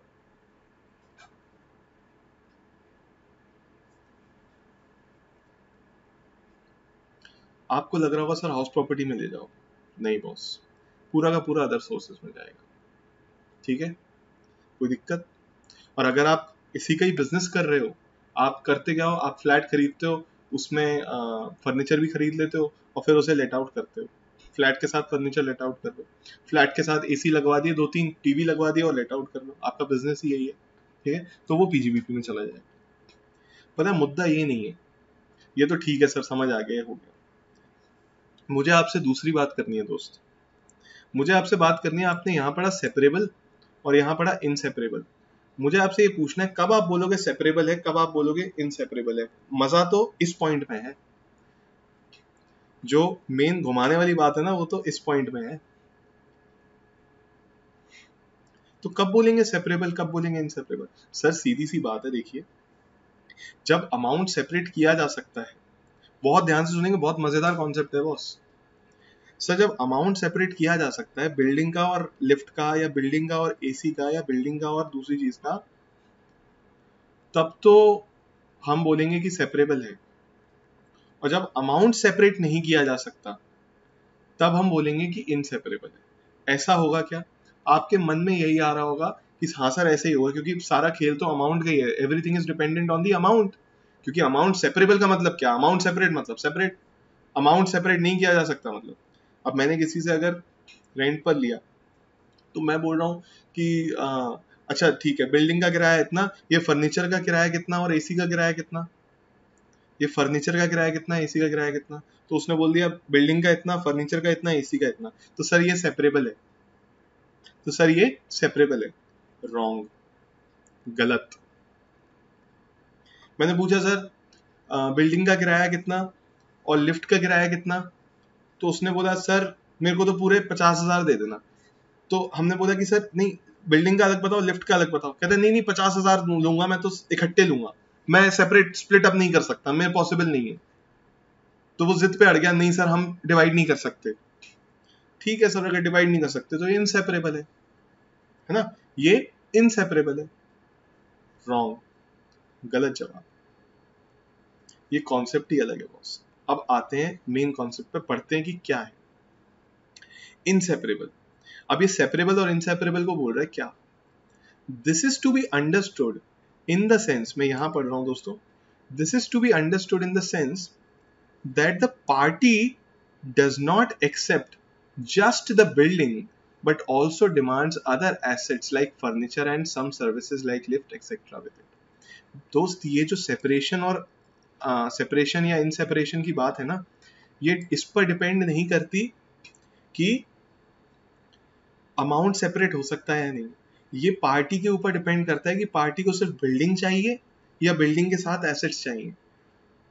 सर समझ में नहीं आई दोस्त, अभी 3 एग्जाम्पल करेंगे उसमें एकदम क्लियर हो जाएगा, लेकिन मैं बिना एग्जाम्पल के आपको समझाने की कोशिश कर रहा हूँ। पार्टी बोलती है बॉस सुनो ऐसा है, पार्टी बोलती है बॉस सुनो ऐसा है कि मुझे बिल्डिंग के साथ में लिफ्ट तो चाहिए ही चाहिए, बिल्डिंग के साथ में लिफ्ट तो चाहिए ही चाहिए। हमने कहा ठीक है मिल जाएगी, बिना लिफ्ट के मैं बिल्डिंग किराए पे लूंगा ही नहीं। हमने कहा ठीक है। तो अब उसने अमाउंट दोनों का कर दिया सेपरेट कि बिल्डिंग का किराया 30,000 और लिफ्ट का रेंट 20,000। आपको पता है पूरी की पूरी, इसे आप सेपरेबल बोलोगे इनसेपरेबल? अमाउंट से तो सेपरेट हो गए, लेकिन मैं इसे इनसेपरेबल बोलूंगा। वाई? क्योंकि पार्टी ने डिमांड किया था कि जब तक लिफ्ट नहीं होगी मैं बिल्डिंग नहीं लूंगा किराए पे।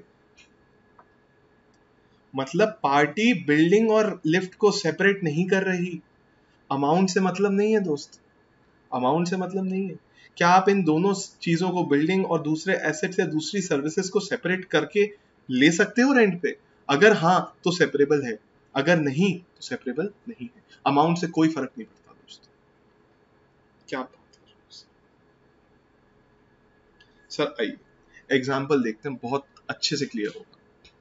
ए lets out his flat to mister B. A ने मिस्टर बी को अपना फ्लैट रेंट पर दिया 1 लाख रुपए में, 1 लाख रुपीज पर उसने किराए पर दिया। And 20,000 rupees is additionally paid. Additionally मतलब 1 लाख के एडिशन में 20,000 रुपए और पे हो रहा है ए को। कौन पे कर रहा है? मिस्टर बी पे कर रहा है, जिसने उसको रेंट पर लिया है। ठीक है सर, 1 लाख रुपए तो हाउस प्रॉपर्टी के हो गए। ये 20,000 किसके हैं? ये 20,000 किसके हैं? For the use of lift services, lift services के लिए। सर इस केस में क्या होगा? सर इसमें कुछ दिया तो है नहीं, इसमें कुछ दिया तो है नहीं, क्या कि बिल्डिंग और लिफ्ट को वो साथ में ले रहा है या नहीं ले रहा। तो हम इसे अमाउंट क्योंकि अलग अलग दिया हुआ है, हम अज्यूम कर लेंगे कि ये सेपरेट है। तो इस केस में क्या होगा? 1 lakh rupees is accessible in house property और 20,000 कहाँ चले गए? अदर सोर्सेज या पीजीबीपी में। ठीक है बॉस, क्लियर है? क्योंकि यहाँ पर बोला नहीं ना कि लिफ्ट के बिना लूंगा ही नहीं मैं बिल्डिंग, और यहाँ जनरली दिख रहा है हमें, जरूरी नहीं है हर कोई लिफ्ट किराए पे लेगा ही लेगा। ठीक है, सेकंड देखते हैं। A lets out his building with lift services against which a rent of 1,50,000 was received. 1,50,000 का रेंट रिसीव किया एनुअली। ठीक है, तो ये रेंट किसका रिसीव किया? सर ये बिल्डिंग का भी है इसमें और लिफ्ट का भी है। ठीक है, दोनों का रेंट रिसीव किया। सर अब तो ये इनसेपरेबल होंगे, क्यों? क्योंकि अमाउंट साथ में रिसीव हुआ है। मैंने कहा दोस्त नो, मैंने आपको मना किया, अमाउंट से नहीं देखना, अमाउंट से फर्क नहीं पड़ता कि कोई साथ में रेंट दे रहा है या अलग से रेंट दे रहा है, अमाउंट से फर्क नहीं पड़ता। सर किससे फर्क पड़ता है फिर? फर्क पड़ता है क्या उन दोनों चीजों को सेपरेट किया जा सकता है या नहीं किया जा सकता, इससे फर्क पड़ता है। तो इस केस में इन दोनों चीजों को सेपरेट किया जा सकता है। मतलब क्या ऐसा हो सकता है कि कोई पर्सन बिल्डिंग यूज करे और लिफ्ट यूज ना करे? हाँ सर, हो सकता है। कोई बंदा स्टेयर से आ रहा है, इज इट पॉसिबल? अब मैं आपसे दूसरा क्वेश्चन पूछता हूँ, क्या दोस्त ऐसा हो सकता है कि आपने एक रूम रेंट पर दिया, उसमें एसी लगा हुआ है, तो आप बोल रहे हो मैं सिर्फ आपको रूम रेंट पर दे रहा हूं, एसी यूज मत करना, या उसमें जो फर्नीचर लगा है वो यूज मत करना? Is it possible? Sir furniture तो वो यूज करेगा, एसी भी यूज करेगा, आपको कैसे पता चलेगा वो कर रहा है नहीं कर रहा, और वो यूज करेगा ही। अब समझ में आया सेपरेबल और इनसेपरेबल? मैं हमारा क्लासरूम का एग्जाम्पल देता हूँ, मैं हमारे क्लासरूम का एग्जाम्पल देता हूँ। मान लेते हैं वो जो क्लासरूम था उसमें बेंचेस लगी थी और जो एसी लगा था और सब कुछ लगा था, वो सारा फर्नीचर जो था वो हमारा जो लैंडलॉर्ड है उसने हमें रेंट पर दिया था। तो क्या ये कॉम्पोजिट रेंट हो गया? हाँ सर हो गया। और आशियाना कॉम्प्लेक्स में एक लिफ्ट भी लगी थी जिसका एडिशनल आपको वैसे तो नहीं है, लेकिन मान लेते हैं उसमें एक लिफ्ट भी है जिसका एडिशनल रेंट देना पड़ता है। अब सर कॉम्पोजिट रेंट तो है और हम सबका रेंट साथ में देते हैं, लिफ्ट का भी रेंट देते हैं, बिल्डिंग का भी रेंट देते हैं और उसके साथ में जो फर्नीचर है उसका भी रेंट देते हैं, तीनों चीजों का हम रेंट देते हैं साथ। तो अब मैं आपको सिंपल सी बात बताऊं, आप रूम का जो क्लास का रेंट है और साथ में फर्नीचर है और साथ में एसी है, वो इनसेपरेबल बोला जाएगा, उसे आप सेपरेट नहीं कर सकते। यू कैन नॉट से कि आप बिल्डिंग तो यूज कर लो, मेरा रूम तो यूज कर लो, but do not use my air conditioner, do not use my furniture, do not use my fridge, do not use my television. You can not say that, these things are inseparable. It is obvious कि अगर मैं किसी को room rent पर दे रहा हूँ तो उसके साथ जो सामान उसमें है, जो फर्नीचर उसमें है, जो एसी उसमें है, जो टीवी उसमें है, वो उसे यूज करेगा ही करेगा। तो अब मैं आपको बोल रहा हूँ, वो ध्यान से सुनना, अगर मैं किसी को रूम रेंट पर दे रहा हूँ और इनसेपरेबल एसेट्स या सर्विसेज हैं, तो उन दोनों का रेंट हाउस प्रॉपर्टी में ही जाएगा, वो इनसेपरेबल माना जाएगा। ठीक है, तो अगर मैं उनका रेंट अलग अलग रिसीव डिवाइड भी कर देता हूं, अगर मैं उनका रेंट डिवाइड भी कर देता हूं कि बिल्डिंग का इतना और एसी का इतना, बिल्डिंग का 40,000, एसी का 5,000, टीवी का भी 5,000, तो टोटल रेंट हो गया कितना? हो गया 50,000 रुपए हो गया। तो पूरा का पूरा 50,000 हाउस प्रॉपर्टी में चले जाएगा, पूरा का पूरा 50,000 हाउस प्रॉपर्टी में चले जाएगा। क्यों सर? क्योंकि ये इनसेपरेबल है। सर अमाउंट तो सेपरेट कर दिया, यहाँ पे अमाउंट से मतलब ही नहीं है, अमाउंट से मतलब नहीं है। आपको ये देखना है अदर एसेट्स और सर्विसेज एक्चुअली में सेपरेट किए जा सकते हैं या नहीं किए जा सकते। सर मैंने अगर रूम रेंट पे दिया उसके साथ में टीवी भी लगा हुआ है, ये तो सर इनसेपरेबल है, we can not separate these two. Sir rent तो हमने सेपरेट कर दिया, अग्रीमेंट में लिख दिया बाकायदा कि हाउस जो है उसका किराया 50,000 रुपए, टीवी जो है उसका किराया 5,000 रुपए, उससे फर्क नहीं पड़ता। आपको देखना है सेपरेबल। अच्छा लिफ्ट, हो सकता है लिफ्ट में यूज करूं या ना करूं, this is very obvious logical. तो लिफ्ट का हमेशा सेपरेबल रहेगा। और सर मान लीजिए हमने ये बोला कि मैं बिल्डिंग रेंट पे ले रहा हूँ 40,000 और साथ में लिफ्ट भी रहेगी, वो भी 40,000 में इंक्लूडेड है, तो बॉस ये तो सेपरेबल है एक्सपेंस, उसको आपको 40,000 को डिवाइड करवाना पड़ेगा। हो सकता है आपके लिए डिफिकल्ट हो डिवाइड करवाना, लेकिन आपको डिवाइड करवाना पड़ेगा बिल्डिंग में और लिफ्ट में। ठीक है, ठीक है सर। अब सर एकदम इसको जो मैंने पढ़ाया उस पर नहीं ले जाएंगे, हो सकता है लिफ्ट इनसेपरेबल भी हो जाए, हो सकता है लिफ्ट इनसेपरेबल भी हो जाए। वो कैसे? एक बिल्डिंग है 10 फ्लोर्स की, 5th फ्लोर तक तो उसमें स्टेयर्स हैं, 5th फ्लोर के बाद स्टेयर्स नहीं है, लिफ्ट है उसमें सीधे। ठीक है, आप देखना सिचुएशन टर्न होते हुए कैसे, टाइम नहीं लगता सिचुएशन टर्न होते हुए, सिचुएशन पलटी और हमारा पूरा अंडरस्टैंडिंग, हम कॉन्सेप्ट पे रहेंगे। ठीक है, आप कॉन्सेप्ट समझो, टैक्स या कोई भी लॉ आपका तभी स्ट्रांग होगा जब कॉन्सेप्ट पे जाओगे, ना कि एग्जाम्पल में क्या बोल दिया। ठीक है, तो एक तो है सर कि 5वें फ्लोर तक तो स्टेयर्स है, 5th फ्लोर के बाद स्टेयर्स नहीं है, only lift can go to 10th floor और 8th फ्लोर और 9th फ्लोर। अब मैंने एक फ्लैट लिया 10th फ्लोर पे और मैं बिल्डिंग का भी रेंट दे रहा हूं और लिफ्ट का भी रेंट दे रहा हूं, मैं आपसे पूछ रहा हूं इनसेपरेबल है क्या?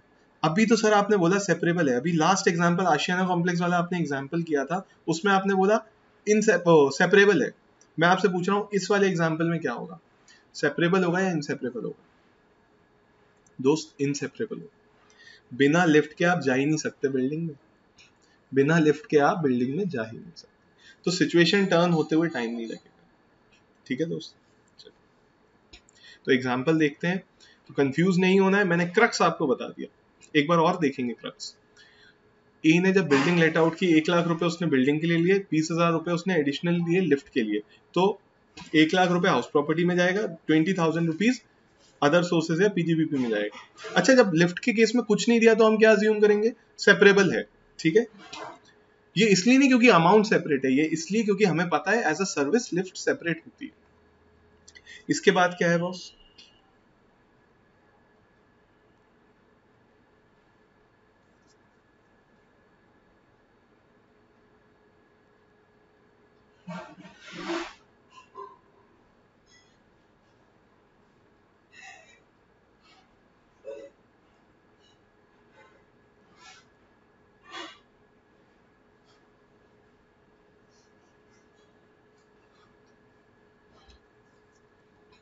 सेकंड देखते हैं, ए ने बिल्डिंग लेट आउट की और लिफ्ट सर्विसेज भी लेट आउट की और दोनों का मिला के 1,50,000 रेंट मिल रहा है उसको, तो वो बोल रहे हैं the amount has to be separated, आपको अमाउंट सेपरेट करना पड़ेगा, किसका? बिल्डिंग का और लिफ्ट का अलग अलग करना पड़ेगा। It might be difficult to separate, हो सकता है थोड़ा डिफिकल्ट हो सेपरेट करने के लिए, लेकिन आपको सेपरेट करना ही पड़ेगा। ठीक है बॉस, क्लियर है? X owns a hall with furniture and AC. अब देखेंगे बॉस, एक्स ने हॉल ओन करता है, फर्नीचर भी है और एसी भी है। The hall is given on rent और 50,000 पर मंथ, हॉल का जो रेंट दिया जा रहा है वो 50,000 पर मंथ है, फर्नीचर और एसी का जो रेंट दिया जा रहा है वो भी उसके साथ में है। तो इस केस में आप बताइए सेपरेबल है या इनसेपरेबल है? अमाउंट की बात नहीं करेंगे, अमाउंट सेपरेबल है या नहीं, मैं तो आपसे सिर्फ ये पूछ रहा हूँ कि सेपरेबल है या नहीं। सर सेपरेबल नहीं है, तो पूरा का पूरा रेंट कहाँ जाएगा, पूरा का पूरा रेंट कहाँ जाएगा सर? अदर सोर्सेज में या फिर पीजीबी। ठीक है सर, चलिए। X owns a house with furniture and AC, ऊपर वाली एग्जांपल है, इसमें क्या कर दिया उन्होंने, रेंट को स्प्लिट कर दिया, रेंट को स्प्लिट कर दिया, अमाउंट को स्प्लिट कर दिया, लेकिन उससे हमारा सेपरेबल या इनसेपरेबल का डिसीजन बदलेगा या नहीं बदलेगा? नहीं बदलेगा सर। 30,000 तो हॉल का है सर, और बाकी 20,000 एसी और फर्नीचर का है। ठीक है, दोनों साथ में दिए, रेंट अलग अलग है, क्या करें सर? देखिए मेन लाइन ये है, in this case the furniture and hall are inseparable, ये दोनों इनसेपरेबल है। तो फिर क्या होगा, सेपरेट अमाउंट चार्ज किया, अग्रीमेंट में लिखा हुआ है, these things do not matter, क्योंकि हमारा जो कॉन्सेप्ट है वो अमाउंट बेस्ड नहीं है, हमारा कॉन्सेप्ट कुछ और चीज पे बेस्ड है। सो टोटल रेंट कहाँ चला जाएगा बॉस? वही सेम आंसर जो पिछले उसमें था, अदर सोर्सेज ऑफ पीजीबी। ये आप चारों पॉइंट एक बार आराम से पढ़ लेना, आपको समझ आ जाएगा हमने क्या बात की। ठीक है, चलिए अब आगे चले नए कॉन्सेप्ट पे।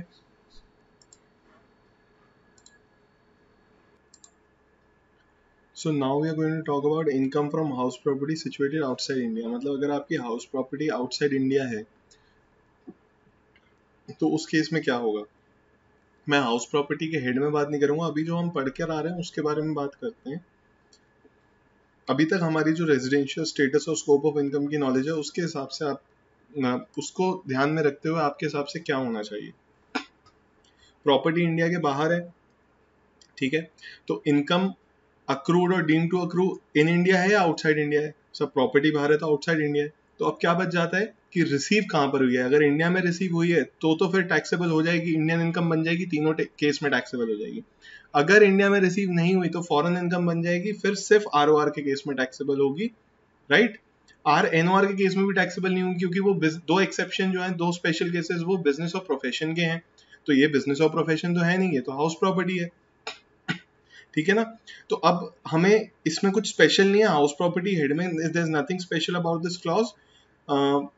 the only concept that we have to remember is from scope of total income and not house property। देखते हैं क्या लिखा हुआ है। तो अभी जो लिखा हुआ है वो हम बात ऑलरेडी कर चुके हैं। आप देखें, in case of resident in India ROR की बात चल रही है, income from house property situated outside. देखिए आरओआर की जब बात करते हैं, आरओआर की जब बात करते हैं तब तो उस केस में तो सीधी सी बात है, उसकी तो ग्लोबल इनकम टैक्सेबल होती है। उस केस में तो हर income, Indian income foreign income दोनों टैक्सेबल होती है। तो इनकम इंडिया में मिली नहीं मिली उससे कोई फर्क नहीं पड़ता, अक्रू हुई इंडिया में नहीं उससे भी कोई फर्क नहीं पड़ता, वो तो टैक्सेबल होगी होगी। लेकिन एनआर और आर एनओआर के केस में कब टैक्सेबल होगी ये इनकम इंडिया में? Only when it is received in India, only when it is received in India. पूरा कॉन्सेप्ट ध्यान कर लो, आपको समझ आ जाएगा मैं सही बोल रहा हूँ या गलत बोल रहा हूँ। ठीक है, आई गिव यू 2 मिनट्स, सोच लो।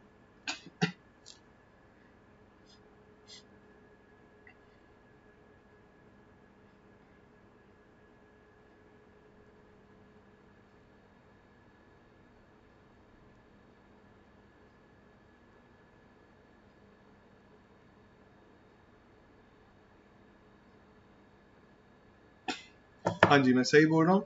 Income from property situated outside is taxable in India only when it is received in India. क्यों बॉस, ऐसा क्यों बोला? क्योंकि सर ऑब्वियस सी बात है, it is accrued outside India, accrue outside India हुई है तो only when it is received in India, only when it is received in India वो इंडियन इनकम मानी जाएगी और टैक्स लगेगा इन दोनों के केस में। तो there was nothing new, right. तो ये हम पढ़ चुके हैं ऑलरेडी। तो हमने अभी क्या कॉन्सेप्ट पढ़े? एक तो हमने कॉम्पोजिट रेंट पढ़ा, उसके पहले हमने कंडीशंस पढ़ी थी कि हाउस प्रॉपर्टी में टैक्स कब लगता है, कॉम्पोजिट रेंट हो गया, उसके केसेस देख लिया, और फिर हमने देख लिया जब हाउस प्रॉपर्टी इंडिया से बाहर सिचुएटेड है उस केस में क्या होगा। तो सर इतनी सारी बातें हो गई अभी तक। सर ऊपर ऊपर से आप कॉन्सेप्ट ही पढ़ाए जा रहे हो कि ऐसा हुआ तो यूं हुआ तो क्या होगा, वो वैसा हुआ तो क्या होगा, ऐसा हुआ तो क्या होगा। अभी तक सर मुद्दे की बात नहीं किया आपने। कौन सी मुद्दे की बात? सर टैक्स कैसे लगेगा, टैक्स कैसे कैलकुलेट होगा, ये तो बात बताई नहीं आपने। ऐसा हुआ कॉम्पोजिट रेंट के केस में ये होगा, उसको हाउस प्रॉपर्टी में असेस कर लेंगे, उसको इसमें असेस कर लेंगे। वी स्टिल डोंट नो कि इस केस में क्या होगा, सॉरी टैक्स लगेगा कैसे, ये तो आपने बात की नहीं। तो चलिए अब हम नेक्स्ट टॉपिक पे मूव ऑन कर रहे हैं, which is how to assess actually, how to assess income in the head of house property.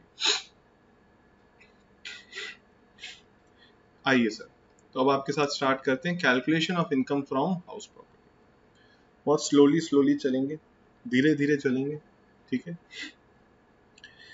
देखिए जितना भी हमें पढ़ना है हाउस प्रॉपर्टी में इस बॉक्स में आ चुका है, जितना भी हम पढ़ेंगे everything is in this table. इसके अलावा और कुछ नहीं बचा हाउस प्रॉपर्टी। लेकिन क्या आपको लगता है बस ये टेबल खत्म हो गया और चैप्टर खत्म? नहीं, चैप्टर में शायद अभी 1 से 1.5 क्लास और लगेंगी, ठीक है। तो सर फिर क्या है, फिर आपको अभी मैं इस टेबल का बता रहा हूँ, लेकिन अब इसके अंदर के जो एक एक पॉइंट्स हैं उनके बारे में डिटेल में डिस्कशन होगा कि क्या क्या अलाउड है क्या क्या नहीं अलाउड, ठीक है। तो चलिए सबसे पहले आपको निकालनी है हाउस प्रॉपर्टी की इनकम कैसे असेस होगी। सबसे पहले आपको निकालनी है ग्रॉस एनुअल वैल्यू।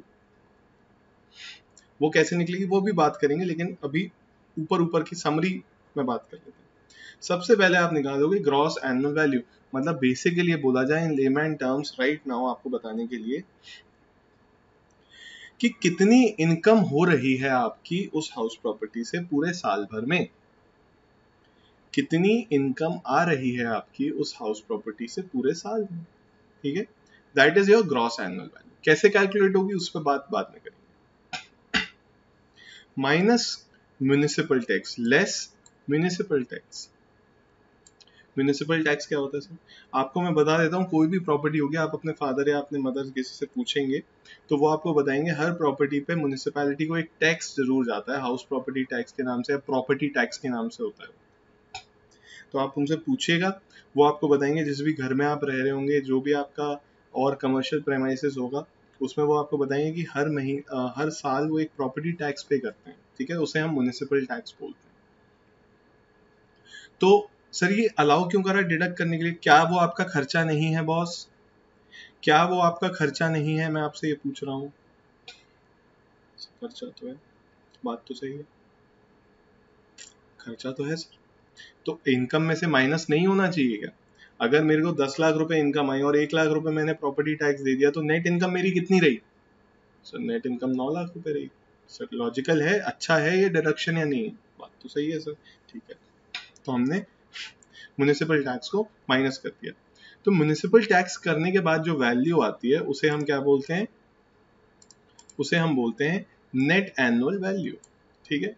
जैसे ग्रॉस टोटल इनकम में से डिडक्शन माइनस करने के बाद हमारा टोटल इनकम आता था, ऐसे ग्रॉस एनुअल वैल्यू में से म्युनिसिपल टैक्स माइनस करने के बाद नेट एनुअल वैल्यू आता है, एनएवी, ठीक है। चलिए अब आगे चलते हैं। नेट एनुअल वैल्यू आ गया, क्या इस पर टैक्स लगा देंगे? नहीं, इसके बाद दो डिडक्शन और है। कौन से डिडक्शन है? देखिए, less deduction under section 24। Section 24 में दो डिडक्शंस दिए हुए हैं, सेक्शन 24 में दो डिडक्शंस दिए हुए हैं, उनकी बात करेंगे। एक है स्टैंडर्ड डिडक्शन। स्टैंडर्ड डिडक्शन क्या होता है इसके बारे में डिटेल में चर्चा होगी, लेकिन अभी मैं थोड़ा सा आपको ओवरव्यू दे देता हूँ। सर क्या होता है ना, कोई भी प्रॉपर्टी हो, वेदर आप उसको रेंट पे दे रहे हो या आप उसको खुद यूज कर रहे हो, whatever you are doing with that property, there is always certain fixed expense that you, मतलब आप देते ही हो, आप उस पर थोड़ा बहुत खर्चा तो करते ही। अब क्या हुआ, जैसे फॉर एग्जांपल आपने एक शॉप है वो किसी को रेंट पर दी हुई है, आपने उसको रेंट पर दे दिया। आपने घर अपना रेंट पर दिया हुआ, एक पोर्शन है आपके घर का वो आपने रेंट पर दिया, या फिर एक घर आपने फ्लैट खरीदा उसे आपने रेंट पर दे दिया किसी को। तो क्या आपको नहीं लगता कभी उसका टेनेंट का, अरे सर वो बाथरूम में ये खराब हो गया उसको सही करा दो, कहते हैं ठीक है हम करा रहे हैं, प्लम्बर को भेजा आपने सही करा। अरे सर वो ये इधर का पेंट निकलता जा रहा है, यहाँ पे थोड़ा सा कुछ गड़बड़ हो गई है वॉल में, इसे सही करा दो। हमने कहा ठीक है भाई सर। अरे सर 3 साल हो गए आपके घर में रहते हुए, अब थोड़ा व्हाइट वॉश करा दीजिए सर, थोड़ा पेंट वेंट करा दीजिए, अब अच्छा नहीं लग रहा है। ठीक है सर पेंट करा देते। अरे सर ये डोर खराब हो गया है, इसका लॉक नहीं लगता है आजकल, तो किसी को भेजिए, कारपेंटर को भेजिए, इसका सही कराइए। कारपेंटर।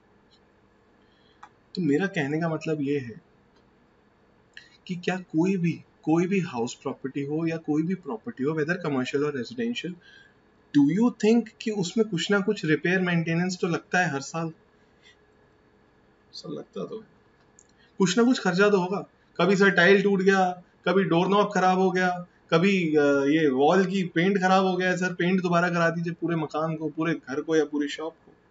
तो इस टाइप से खर्चे होते हैं क्या? सर डेफिनेटली होते हैं, 100% होते हैं। तो दो तरीके हैं सर, या तो सर आपको एक्चुअल एक्सपेंस जितना खर्चा हुआ साल में वो माइनस करने को दे दिया जाए, या फिर एक एडहॉक बेसिस पे मतलब खर्चा हो या ना हो आपको इतना माइनस करने देंगे, तो वो कर दिया जाए। तो आपको क्या लगता है क्या करा होगा? एक्चुअल एक्सपेंस माइनस करने नहीं दिए। क्यों? क्योंकि अगर एक्चुअल एक्सपेंस माइनस करने देते तो फिर आपको लोगों का पता है हमारे लोग क्या करते हैं, 1 लाख रुपए रेंट आया, 5 लाख रुपए रेंट आया प्रॉपर्टी से और 10 लाख का खर्चा दिखा देंगे, साहब 10 लाख खर्चा हुआ। हर साल व्हाइट वॉश कराते हैं सर हम, तो कराते वो 5 साल में एक बार भी नहीं होंगे, लेकिन वो दिखाएंगे क्या इनकम टैक्स में कि अरे 1 लाख रुपए का व्हाइट वॉश हो गया, 50,000 रुपए का हमने वो टैप रिपेयर, नल रिपेयर करा दिए, 50,000 रुपए नल में लगा दिए हमने, और उसके बाद वो डोर का नॉब खराब हो गया था तो 30,000 रुपये डोर नॉब सही होने लग गए। इधर उधर से फर्जी बिल लेंगे और इनकम टैक्स में प्रेजेंट कर देंगे। तो ऐसा हुआ, तभी गवर्नमेंट ने क्या बोला, गवर्नमेंट ने बोला भैया स्टैंडर्ड डिडक्शन मिलेगा। बहुत ध्यान से सुनेंगे, स्टैंडर्ड डिडक्शन मिलेगा। स्टैंडर्ड डिडक्शन मतलब ये जो नेट एनुअल वैल्यू आई है, ये जो नेट एनुअल वैल्यू आई है उसका 30% डिडक्शन दे देंगे एडहॉक बेसिस पे। कितना भी खर्चा किया हो, खर्चा चाहे 10,000 का हो, खर्चा चाहे 3 लाख का हो, हम आपको इसका 30% देंगे। अगर मान लेते हैं ये वैल्यू 1 लाख रुपीस की है, नेट एनुअल वैल्यू आपकी 1 लाख रुपीस की आ रही है, तो ये जो एक्सपेंस है ये 30,000 का माइनस हो जाए। ये जो एक्सपेंस है वो 30,000 का माइनस हो जाए। सर एक्चुअल खर्चा हमारा 20,000 हुआ है, फर्क नहीं पड़ता, आपको फिर भी 30,000 का बेनिफिट मिलेगा। सर एक्चुअल खर्चा हमारा 3 लाख हुआ है, फर्क नहीं पड़ता, आपको तब भी 30,000 का बेनिफिट ही मिलेगा। क्या बात कर रहे हैं सर? जी सर ऐसे ही है। अच्छा, इसके बारे में और बात नहीं करेंगे क्योंकि डिटेल में पढ़ना है आगे चल के, ठीक है। उसके बाद interest on borrowed capital. Sir हो सकता है हो सकता है जो घर आपने परचेज किया है उसके लिए आपने बैंक से लोन लिया हो, आपके पास पैसे नहीं हो, आपने बैंक से लोन लिया हो, या कुछ पैसा आपके पास हो, कुछ पैसा आपने बैंक से लोन लिया है, तो सर उस केस में क्या डिडक्शन देंगे? तो क्या आप सोचो, एक तरफ आपकी इनकम आ रही है 10 लाख रुपए साल की, आपने उसको प्रॉपर्टी को बन गई, खरीद लिया, रेंट पे इनकम आ रही है, और एक तरफ आप बैंक को जो आपने खरीदा उसको प्रॉपर्टी को 50 लाख रुपीस का, वो आपने पूरा का पूरा लोन लेके खरीदा, तो 5 लाख रुपए 6 लाख रुपए में बोलूं आप साल का बैंक को इंटरेस्ट पे कर रहे हो। आप 6 लाख रुपीस का बैंक को पूरे साल में इंटरेस्ट पे कर रहे हो, और यहाँ आपकी इनकम आ रही है 10 लाख रुपए की। आप समझना, इसी हाउस प्रॉपर्टी की बात कर रहा हूँ, एक तरफ इनकम आ रही है मेरे पास 10 लाख रुपए की, और एक तरफ मैं उसी हाउस प्रॉपर्टी में खर्चा कर रहा हूँ 6 लाख रुपए का। सर वो तो आपने खरीदने के लिए लोन लिया है, तो क्या अगर मैं खरीदता नहीं तो ये इनकम आ पाती? क्या अगर मैं खरीदता नहीं तो ये इनकम आ पाती? नहीं आ पाती सर। तो क्या सही होगा 10 लाख रुपए पे पूरे पे टैक्स लगा देना, या जो इंटरेस्ट का खर्चा हो रहा है उसे माइनस करने दें? करने दीजिए सर। तो इंटरेस्ट का जो खर्चा हो रहा है उसे माइनस करने दीजिए। समझे? कोई दिक्कत है? तो सर ये interest on borrowed capital deduction allowed होता है। कितना होता है, कब कब होता है, क्या सिर्फ खरीदने पर होता है या रिपेयर मेंटेनेंस पे भी होगा? कितना अलाउ होगा? क्या 10 लाख का रेंट आ रहा है और पता चले हमारा इंटरेस्ट जो हम पे कर रहे हैं वो 12 लाख का है, तो अलाउड होगा क्या? क्या कोई लिमिट है? तो ये सारी बातें हम 24B सेक्शन में करेंगे जब पढ़ेंगे। तो ये दोनों जब माइनस हो जाते हैं, ये दोनों जब माइनस हो जाते हैं, उसके बाद जो वैल्यू बचती है, उसके बाद जो वैल्यू आपके पास बचती, सॉरी बचती नहीं, बचती है, ये जो वैल्यू आपके पास बचती है इसे हम बोलते हैं इनकम फ्रॉम हाउस प्रॉपर्टी। इसे हम बोलते हैं इनकम फ्रॉम हाउस प्रॉपर्टी। और जब ये फाइनल वैल्यू हो जाती है तब ये वैल्यू निकल के जाती है और ये दूसरे हेड्स की इनकम के साथ मिक्स होके जीटीआई में चली जाती है। अगर मान लेते हैं किसी और हेड में कोई इनकम नहीं है, सिर्फ इसी हेड से इनकम आ रही है, तो ये इनकम आपकी जीटीआई में चली जाएगी। ठीक है सर, ये इनकम आपकी जीटीआई में चली जाएगी। उसके बाद मतलब जीटीआई में चली जाएगी मतलब तब इस पर टैक्स लगेगा। ठीक है, तो दोस्तों याद करो, हमने एक बात की थी, हमने आपको बोला था कि बहुत सारे हेड्स हैं, सारे हेड्स में अलग अलग ट्रीटमेंट होता है, सारे हेड्स में अलग अलग एक्सपेंसेस, अलग अलग एग्जेम्पशंस मिलती हैं, अलग अलग डिडक्शंस मिलते हैं। तो अब समझ में आया कैसे अलग अलग डिडक्शंस मिलते हैं? आपने सोचा था कि म्युनिसिपल टैक्स माइनस करने दिया जाएगा, आपने सोचा था कि रिपेयर मेंटेनेंस पे 30% एडहॉक डिडक्शन मिलेगा, आपने सोचा था कि बोरोड कैपिटल पे जो इंटरेस्ट पे हो रहा है उसका भी डिडक्शन अलाउ हो जाएगा। तो अब अच्छा लगने लगा ये हेड कि सर वाह, इतने सारे एक्सपेंसेस अलाउ हो रहे हैं माइनस करने के लिए, this is very good sir. ठीक है दोस्तों, तो इसीलिए हमने जब पहले बात की थी कि हर हेड के अपने अपने प्रोज हैं, अपने अपने कॉन्स हैं, अपने अपनी अच्छी डिडक्शन है, अच्छी अच्छी बातें हैं, और कुछ खराब चीजें भी हैं। तो हाउस प्रॉपर्टी में अगर इनकम असेस होगी तो ये सारे डिडक्शन, एक एग्जांपल देता हूँ, यही अगर अदर सोर्सेज में इनकम असेस हो रही होगी ना, कोई डिडक्शन नहीं मिलेगा बॉस, कोई डिडक्शन नहीं मिलेगा। समझे? तो फिर अब समझ में आया क्यों हाउस प्रॉपर्टी में लाना अच्छी बात है। पहले लग रहा होगा नहीं नहीं नहीं वहां ले जाते हैं, अदर सोर्सेज में ले जाते हैं, हाउस प्रॉपर्टी में जाते हैं, क्या ही फर्क पड़ता है, बहुत फर्क पड़ता है। अभी जब न्यूमेरिकल सम्स आप करेंगे ना तब आपको समझ आ जाएगा कि इसका अमाउंट यहाँ से हो सकता है 10 लाख चालू हो और यहाँ पहुंचते पहुंचते 5 लाख हो जाए। मैंने आपको एक एग्जाम्पल में बताया भी था, चालू 10 लाख से करेंगे हम और यहाँ पहुंचते पहुंचते 5 लाख हो जाएगा अमाउंट, इतने सारे डिडक्शन मिल जाएंगे। ऑन दी अदर हैंड अगर यही इनकम आप अदर सोर्सेज में असेस करोगे तो 10 लाख के 10 लाख पे टैक्स लग जाएगा बॉस। ठीक है सर? हाँ जी सर। तो आगे चल सकते हैं, समझ आ चुका है सर? लग तो रहा है ऐसा।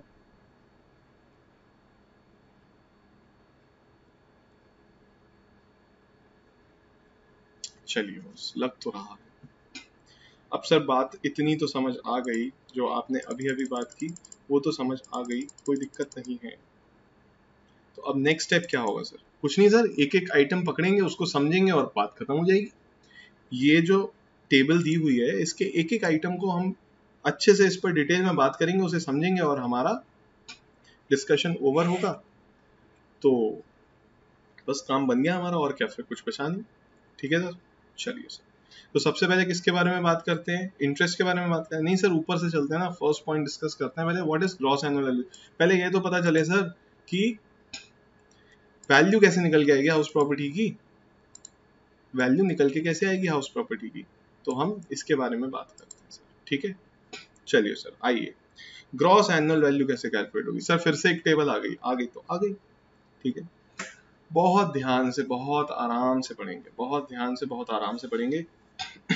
इस क्लास में मैं आपको इस कॉन्सेप्ट को पढ़ाऊंगा बस, इसके सम्स अगली क्लास में करेंगे, एक बार रिवाइज करेंगे, फिर इसके सम करना स्टार्ट करेंगे और फिर इस चैप्टर को आगे लेके जाएंगे। ठीक है? तो मैं आप भी बस कॉन्सेप्ट करा रहा हूँ, बहुत ध्यान से सुनेंगे, बहुत इंपॉर्टेंट है। 1 मिनट में ग्रिप में आ जाएगा, 1 मिनट में ग्रिप से जा भी सकता है। तो very pay all your attention towards this video right now. Okay, चलिए। Yes sir. Sir gross annual value कैसे कैलकुलेट होती है? मैंने बढ़िया सा आपके लिए चार्ट बनाया हुआ है, देखेंगे सर। सर सबसे पहले झगड़ा ये देख रहे हैं, अगर चार्ट देख रहे हैं, चार्ट की हेडिंग क्या है सर? एक्सपेक्टेड रेंट लिखा है यहाँ पर और यहाँ पर एक्चुअल रेंट लिखा है, उन दोनों के बीच में लड़ाई हो रही है, लड़ाई हो रही है, इन दोनों के बीच में लड़ाई हो रही है, versus expected rent versus actual rent. So what is the concern, what is the problem? Sir झगड़ा एक्सपेक्टेड रेंट और एनुअल एक्चुअल रेंट के बीच में, मतलब सर ग्रॉस एनुअल वैल्यू जब आप निकालने जाओगे ना तो आपको एक तो ये देखना है कि एक्सपेक्टेड रेंट कितना था इस प्रॉपर्टी से, आपको ये देखना है एक्सपेक्टेड रेंट कितना था इस प्रॉपर्टी से, और एक होता है एक्चुअल रेंट। होता है ना कि हम बैठे हुए हैं, सोच रहे हैं एक प्रॉपर्टी है सर, कितना एक्सपेक्टेड? सर 10 लाख रुपए रेंट आ जाएगा। अरे चिंता मत करो, 10 लाख क्या, मतलब क्या बताएं, 15 लाख भी आ सकता है, 15 लाख रेंट आ गया भाई साहब, ऐसी प्रॉपर्टी एकदम मेन लोकेशन की। ठीक है सर। तो ख्याली पुलाव सुना है? ख्याली पुलाव, हमने सोचा यार ख्याली पुलाव, हमने सोचा एक्सपेक्टेड रेंट इतना है।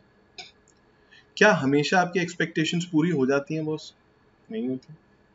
तो एक्चुअल रेंट क्या हो गया? जो एक्चुअल में रेंट रिसीव हुआ, एक्चुअल में रेंट रिसीव हुआ, हम सोचते रहते 15 लाख रुपए रेंट मिल जाएगा, लेकिन मिला कितना? 5 लाख रुपए। ठीक है? तो ये भी पॉसिबल है।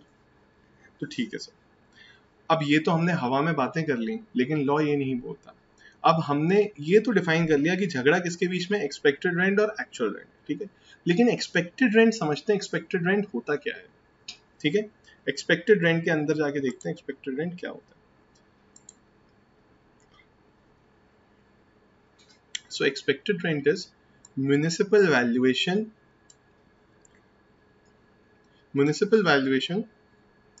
और fair rent of property, municipal valuation और fair rent of property whichever is higher। सबसे पहले आप क्या देखेंगे? मतलब सर एक्सपेक्टेड रेंट ऐसे ही नहीं निकलेगा, इन दोनों का सब निकालना पड़ेगा। हाँ जी, निकालना पड़ेगा। तो एक्सपेक्टेड रेंट क्या होगा? आपको पहले प्रॉपर्टी की म्युनिसिपल वैल्यूएशन निकालनी पड़ेगी और आपको प्रॉपर्टी का फेयर रेंट देखना पड़ेगा। इन दोनों में से जो भी ज्यादा होगा वो एक्सपेक्टेड रेंट बन जाएगा। सो स्टेप 1 क्या है? ग्रॉस एनुअल वैल्यू निकालने के लिए स्टेप 1 क्या है? Calculate expected rent, calculate expected rent. Expected rent कैसे निकलेगा? Municipal valuation versus fair rent of property whichever is higher. तो एग्जाम्पल लेता हूँ, म्युनिसिपल वैल्यूएशन 1 लाख रुपए है और fair rent of the property 1,20,000 रुपए है, तो हम क्या लेंगे? Expected rent 1,20,000 whichever is higher, दोनों में से जो भी हायर होगा। लेकिन दोस्त नीचे देखो ध्यान से क्या लिखा है, but not more than standard rent, not more than standard rent. मतलब इन दोनों में से, आप बात को बहुत ध्यान से समझेंगे क्या है ये, देखिए मैंने यहाँ पर इसे मर्ज करा हुआ है। मर्ज करा हुआ है मतलब इन दोनों का जो आंसर आएगा, इन दोनों में से जो भी ज्यादा होगा वो एक्सपेक्टेड रेंट बनना है, लेकिन उस पर एक कंडीशन लगा दी कि it should not be more than standard rent. मतलब ये मान लेते हैं 1 लाख है municipal valuation, fair rent 2 lakh है, तो दोनों में से कौन सा ज्यादा है? सर फेयर रेंट ज्यादा है, fair rent will be expected rent, but standard rent से ज्यादा नहीं होना चाहिए। स्टैंडर्ड रेंट क्या है? 3 लाख रुपए। तो इस केस में एक्सपेक्टेड रेंट का आंसर क्या होगा? इस केस में एक्सपेक्टेड रेंट का आंसर क्या होगा? सर इन दोनों में से जो ज्यादा है, और कैप लगा हुआ है 3 लाख का, 3 लाख का कैप लगा है, 3 लाख को रेंट नहीं लेना, बट नॉट मोर देन लिखा है स्टैंडर्ड रेंट। तो स्टैंडर्ड रेंट एक रेंट है, उसे देखेंगे कि उससे ज्यादा तो नहीं निकल रहा, अगर उसके नीचे है तो जो आपने निकाला है वही ले लेंगे, अगर उसके ऊपर जाता है तो स्टैंडर्ड रेंट तक ही रुक जाएंगे। अब आपको लग रहा होगा सर ये म्युनिसिपल वैल्यूएशन क्या है, फेयर रेंट ऑफ प्रॉपर्टी क्या है और स्टैंडर्ड रेंट क्या है, इसके बारे में बात करेंगे, ठीक है। और ये आपको कैलकुलेट नहीं करना होगा, ये क्वेश्चन में वैसा का वैसा दिया होगा। म्युनिसिपल वैल्यूएशन साफ साफ लिखा होगा इतना है, फेयर रेंट ऑफ प्रॉपर्टी साफ साफ लिखा होगा, स्टैंडर्ड रेंट भी दिया होगा क्वेश्चन में। तो आपको सिर्फ ये फॉर्मूला अप्लाई करना है कि म्युनिसिपल और fair rent whichever is higher but it should not be more than standard rent. तो ये फॉर्मूला आपको अप्लाई करना है बस, ठीक है। ये आपको निकालना नहीं होगा, ये क्वेश्चन में दिया होगा, ठीक है। तो आपका काम सिर्फ क्या है, इस फॉर्मूले को अप्लाई करना और एक्सपेक्टेड रेंट। तो अब मैं दोबारा आपसे जो क्वेश्चन मैंने पूछा आप उसको समझिए, 2 केसेस में समझ में आ जाएगा कि क्या बात हो रही है। म्युनिसिपल वैल्यूएशन 1 लाख रुपए है, फेयर रेंट प्रॉपर्टी का 2 लाख रुपए, एनुअल बेसिस पे बात हो रही है। तो इन दोनों में से ज्यादा कौन सा है? इन दोनों में से ज्यादा है सर 2 लाख रुपए। 2 लाख रुपए हमने सिलेक्ट कर लिया, बट वो कह रहे हैं it should not be more than standard rent. इन दोनों में से जो भी आपने निकाला ना, इन दोनों में से जो भी आपका हायर आया ना, वो स्टैंडर्ड रेंट से ज्यादा नहीं होना चाहिए। तो स्टैंडर्ड रेंट कितना है? 3 लाख रुपए। तो एक्सपेक्टेड रेंट कितना हो जाएगा? 2 लाख रुपीज। क्योंकि स्टैंडर्ड रेंट से अगर ज्यादा नहीं है तो इन दोनों में से जो भी हायर है वो लेना है, सिंपल, ठीक है। कोई दिक्कत? कोई दिक्कत, समझ आ गया। सर एक और एग्जांपल लेते हैं, एक और एग्जांपल लेते हैं।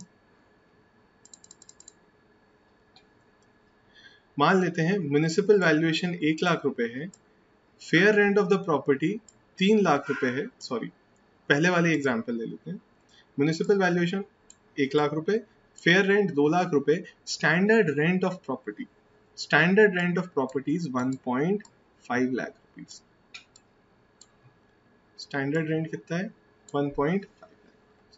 अब इस केस में क्या होगा, आइए ऊपर से चलते हैं। सर म्युनिसिपल वैल्यूएशन और fair rent whichever is higher, तो हायर क्या है? हायर क्या है दोस्तों? फेयर रेंट है सर। तो फेयर रेंट हमारा एक्सपेक्टेड रेंट होगा, ये डिसाइड हो गया। बस एक चीज और देखनी है, क्या देखनी है? स्टैंडर्ड रेंट से कहीं ऊपर तो नहीं जा रहा? हाँ सर जा रहा है।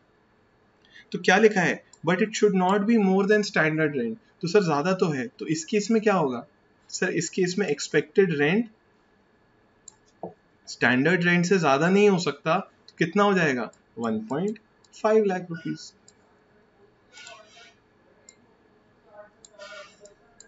1.5 लाख रुपीज।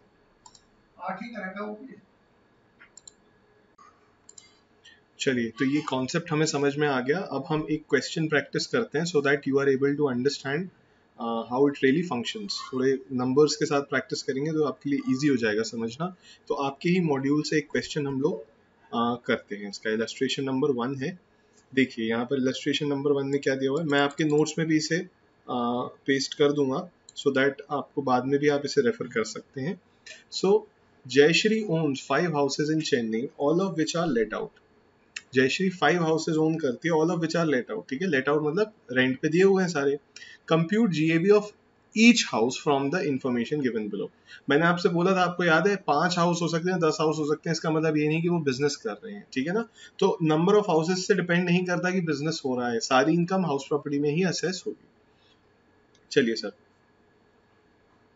अब यहाँ पर देखेंगे बॉस कि म्युनिसिपल वैल्यू क्या क्या दिया हुआ है। ये हाउसेस दिए हुए हैं 1 2 3 4 5, और उसके बाद यहाँ पर म्युनिसिपल वैल्यू दी हुई है, फेयर रेंट दिया है, स्टैंडर्ड रेंट दिया है, एक्चुअल रेंट रिसीव्ड रिसीवेबल भी दिया है।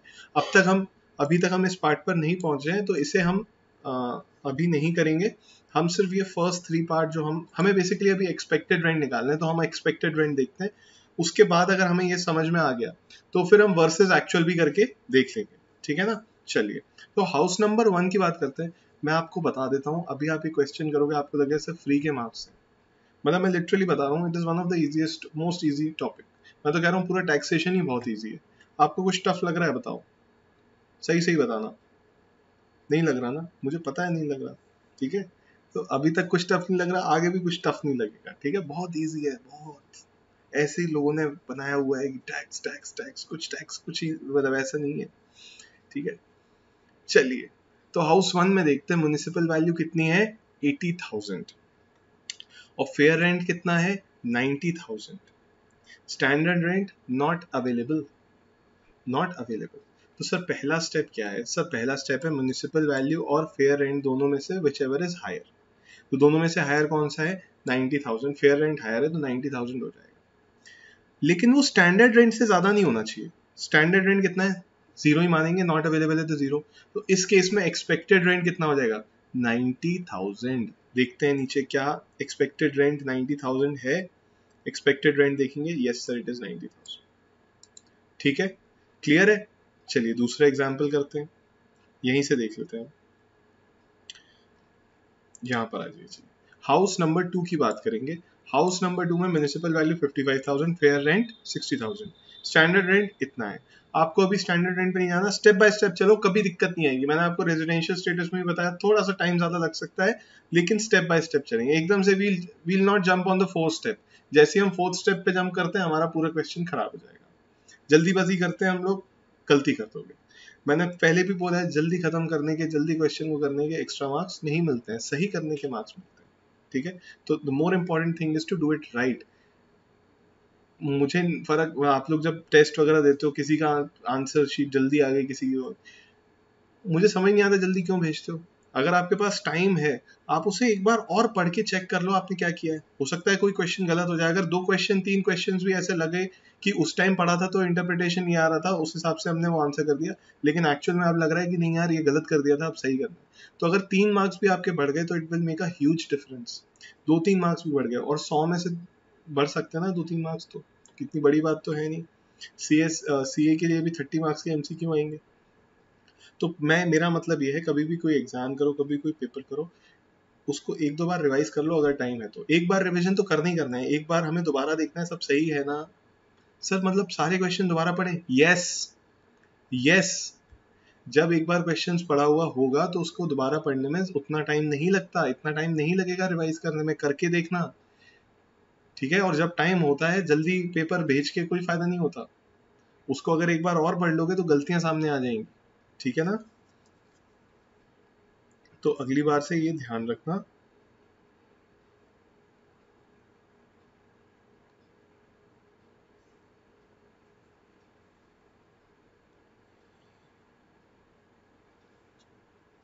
चलिए, अब हाउस नंबर 2 को देखते हैं। हाउस नंबर 2 में क्या है, म्युनिसिपल वैल्यू 55,000, फेयर रेंट 60,000। तो अभी स्टैंडर्ड रेंट पे जाएंगे नहीं, इन दोनों में से हायर चूज कीजिए पहले आप। हायर इन दोनों में से क्या है सर, 60,000 हायर है। 60,000 हायर है, लेकिन स्टैंडर्ड रेंट से ज्यादा नहीं होना चाहिए 60,000। क्या 60,000 स्टैंडर्ड रेंट से ज्यादा है, नहीं। तो हम क्या फेयर रेंट पे रुक जाएंगे, यस सर फेयर रेंट पे रुक जाएंगे। देखिए मेन मोटिव क्या है, इन दोनों में से हायर जो है वही लेना है, लेकिन कहीं इन दोनों में से हायर होने के बाद ये स्टैंडर्ड रेंज से भी ऊपर निकल जाता है, तो हम कहते हैं स्टैंडर्ड रेंज तक लें, ठीक है। स्टैंडर्ड रेंज से ज्यादा नहीं होना चाहिए, तो बस ये कैप लगा हुआ है स्टैंडर्ड रेंज का, ठीक है। चलिए, तो इस केस में क्या होगा सर, 60,000 हो जाएगा। 60,000 है क्या आंसर, ऑब्वियसली 60,000 ही, और क्या होगा आंसर। चलिए नेक्स्ट पे आते हैं, इसमें आपको स्टैंडर्ड रेंट का मतलब एक्चुअल में समझ आएगा। म्युनिसिपल वैल्यू देखिए 65,000, फेयर रेंट इज 65,000। अब दोनों में से हायर क्या है? आप बोलोगे म्युनिसिपल वैल्यू, मैं बोलूंगा फेयर रेंट, और दोनों ही सही है। क्या बात है सर। तो इसमें कुछ भी आप ले सकते हैं, both value of both municipal and fair rent is same 65,000। But now let us see, is it more than standard rent? Yes sir, it is more than standard rent। तो मैक्सिमम कितना हो सकता है? उन दोनों में से हायर चूज कर लिया, कितना आ गया? 65,000। बट मैक्सिमम कितना हो सकता है? स्टैंडर्ड रेंट, मतलब स्टैंडर्ड रेंट से ज्यादा नहीं हो सकता सर, स्टैंडर्ड रेंट से ज्यादा नहीं हो सकता सर। तो क्या करेंगे? 65 लेंगे क्या? No, in this case we will restrict it to 58,000। इसे हम यहाँ पर 58 पर रिस्ट्रिक्ट कर देंगे। आंसर देखते हैं सही है क्या? सही है सर। देखें इन्होंने कैसे सॉल्व किया है, ऐसे ही सॉल्व किया है। म्युनिसिपल वैल्यू ले ली, फेयर रेंट ले लिया, higher of the two 65,000, standard rent 58, तो स्टैंडर्ड रेंट पे रेस्ट्रिक्ट हो जाएगा। ठीक, चलिए अगले पे आ जाते हैं। 24,000 25,000 whichever is higher. Higher क्या है? 25,000। स्टैंडर्ड रेंट अवेलेबल है? नहीं है। 25,000 आंसर है, 25,000 आंसर आ गया। ठीक है सर, अवेलेबल नहीं है तो जीरो मानेंगे क्या? नहीं सर, अवेलेबिलिटी ना होना और जीरो होने में अंतर है। आप कोई बच्चों का खेल नहीं है ये हाउस प्रॉपर्टी की वैल्यूएशन चल रही है। Just because standard rent available नहीं है तो इसका मतलब ये नहीं हो गया कि उसकी स्टैंडर्ड रेंट साल की जीरो होगी। ठीक है, बात समझ रहे हो? ये वो नहीं है कि वो एन है मतलब जीरो, ऐसा नहीं चलेगा। ठीक है, म्युनिसिपल वैल्यू ये रहा, फेयर रेंट ये रहा। दोनों में से हायर कौन सा? म्युनिसिपल वैल्यू है, तो 80,000 लेंगे। अब 80,000 तो ठीक है, लेकिन स्टैंडर्ड रेंट से ज्यादा नहीं होना चाहिए। है क्या ज्यादा स्टैंडर्ड रेंट से? हाँ सर ज्यादा है। तो सर अगर स्टैंडर्ड रेंट से ज्यादा है म्युनिसिपल वैल्यू, तो क्या फेयर रेंट ले लेंगे? नहीं बॉस, नहीं लेंगे तो म्युनिसिपल वैल्यू ही, लेकिन उसको रिस्ट्रिक्ट कर देंगे कितने पे? फेयर रेंट, स्टैंडर्ड रेंट तक रिस्ट्रिक्ट कर देंगे। तो क्या हो जाएगी आपकी एक्सपेक्टेड रेंट? 78,000। आपकी एक्सपेक्टेड रेंट क्या हो जाएगी? 78,000। देखेंगे आंसर सही है क्या? बिल्कुल सही है सर, 100%। ठीक है जी, आई होप अब कोई कंफ्यूजन नहीं होगा। एक बार सोच लें इसके बारे में जो हमने बात की है। ये मैं आपको थोड़ा सा स्मॉल कर देता हूँ आपके लिए, और आप क्वेश्चन को और आंसर को दोनों को साथ में देख लें कि ऊपर क्या ऑप्शंस दिए हुए हैं और नीचे क्या इसका सॉल्यूशन दिया हुआ है। ठीक है, आप एक बार देख लें।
ठीक है सर, कॉन्सेप्ट समझ में आ गया। चलिए वापस हम नोट्स पे चलते हैं।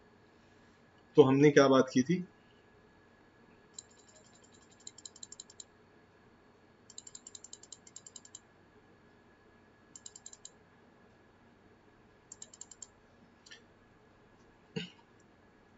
ये वाला पार्ट सर, जीएबी का ये वाला पार्ट तो हमें समझ आ गया। अब एक्चुअल रेंट की बात कर रहे हैं, इसको एक्चुअल रेंट से कंपेयर कर रहे हैं। तो क्या आपने एक्सपेक्टेड रेंट निकाल लिया? If you have calculated expected rent, then this part, left side part is over. Now we have to check the actual rent. Now what is actual rent? Actual rent के अंदर जाते हैं, देखते हैं क्या है। Actual rent is rent actually received और receivable minus unrealised rent. Minus unrealised rent मतलब जितना रेंट एक्चुअली रिसीव किया है आपने, और माइनस अनरियलाइज रेंट। इतना पैसा अनरियलाइज रेंट क्या होता है वो हम देखेंगे एक बार। तो अब एक एक करके एक एक जो हमने पढ़े थे, हमने म्युनिसिपल वैल्यूएशन निकाल लिया, फेयर रेंट निकाल लिया, सब निकाल लिया। But let us understand what is municipal valuation, what is fair rent. ठीक है, आइए। Municipal valuation, municipal valuation is the municipal value, municipal value is the value determined by the municipal authorities for levying municipal taxes for the house property. तो एक municipal corporation जो होती है हर जगह की, वो हर एक जगह की, अब आप बोलोगे सर हर एक हाउस की निकालती है क्या वो जाके? हर एक हाउस की नहीं निकालती, ये एरियाज होते हैं ना, जैसे एक पर्टिकुलर एरिया है, उस एरिया में प्रॉपर्टी की वैल्यू ये है, तो वो एरिया में उस प्रॉपर्टी की वैल्यू निकाल लेते हैं। अब उस एरिया में प्रॉपर्टी की वैल्यू उन्होंने निकाल ली, तो वो वैल्यू हम यहाँ पर ले लेते हैं एक्सपेक्टेड रेंट की कैलकुलेशन के लिए। फेयर रेंट, फेयर रेंट क्या होता है? अब जैसे एक पर्टिकुलर एरिया है, वहां पर आप बोलें कि सर इसमें यहाँ पर इतना पर स्क्वायर फीट ये रेट है, तो आपका जितना बड़ा हाउस होगा उसका पर स्क्वायर फीट से मल्टीप्लाई करके हम वो निकाल लेंगे म्युनिसिपल वैल्यूएशन। फेयर रेंट क्या है? Fair rent means rent which similar property in the same locality would fetch. कह रहे हैं कि फेयर रेंट क्या है? आपके जैसी ही कोई प्रॉपर्टी अगर इस लोकेलिटी में होती तो उसका क्या रेंट होता, उस हिसाब से फेयर रेंट। आपको इसके अंदर जाने की इसलिए जरूरत नहीं है क्योंकि रियल लाइफ में भी और अभी भी जो हम क्वेश्चंस करेंगे, दिस इज ऑलरेडी गिवन, इसमें आप कुछ करते नहीं हो, ठीक है ना? तो आपको इसके अंदर जाने की जरूरत नहीं है कि इसका मतलब क्या है, उसका मतलब क्या है। आपको तो बस ये करना है कि फेयर रेंट, मैंने आपको बता दिया कि फेयर नॉमिनल रेंट इसका कितना होगा इस प्रॉपर्टी का, वो ले लिया हमने, तो दोनों में से जो ज्यादा होगा हम वो सिलेक्ट कर लेंगे। लेकिन स्टैंडर्ड रेंट से उससे ज्यादा नहीं हो सकता। क्यों नहीं हो सकता आप देखेंगे। Standard rent is fixed by the rent control act. Rent control act ने फिक्स कर दिया है कि इस प्रॉपर्टी का स्टैंडर्ड रेंट इतना होगा, इस प्रॉपर्टी का स्टैंडर्ड रेंट इतना होगा। तो आप एक्सपेक्टेड रेंट जो है इससे ज्यादा नहीं लेंगे। म्युनिसिपल वैल्यूएशन कितनी भी हो, फेयर रेंट कितना भी हो, they can not be more than standard rent. That is why we have put a cap of standard rent on any expected rent, ठीक है। चलिए सर, अब आ जाते हैं एक्चुअल रेंट पे। What is actual rent? Rent actually receive minus unrealise. जितना भी अनरियलाइज रेंट है उसे हम माइनस कर देंगे।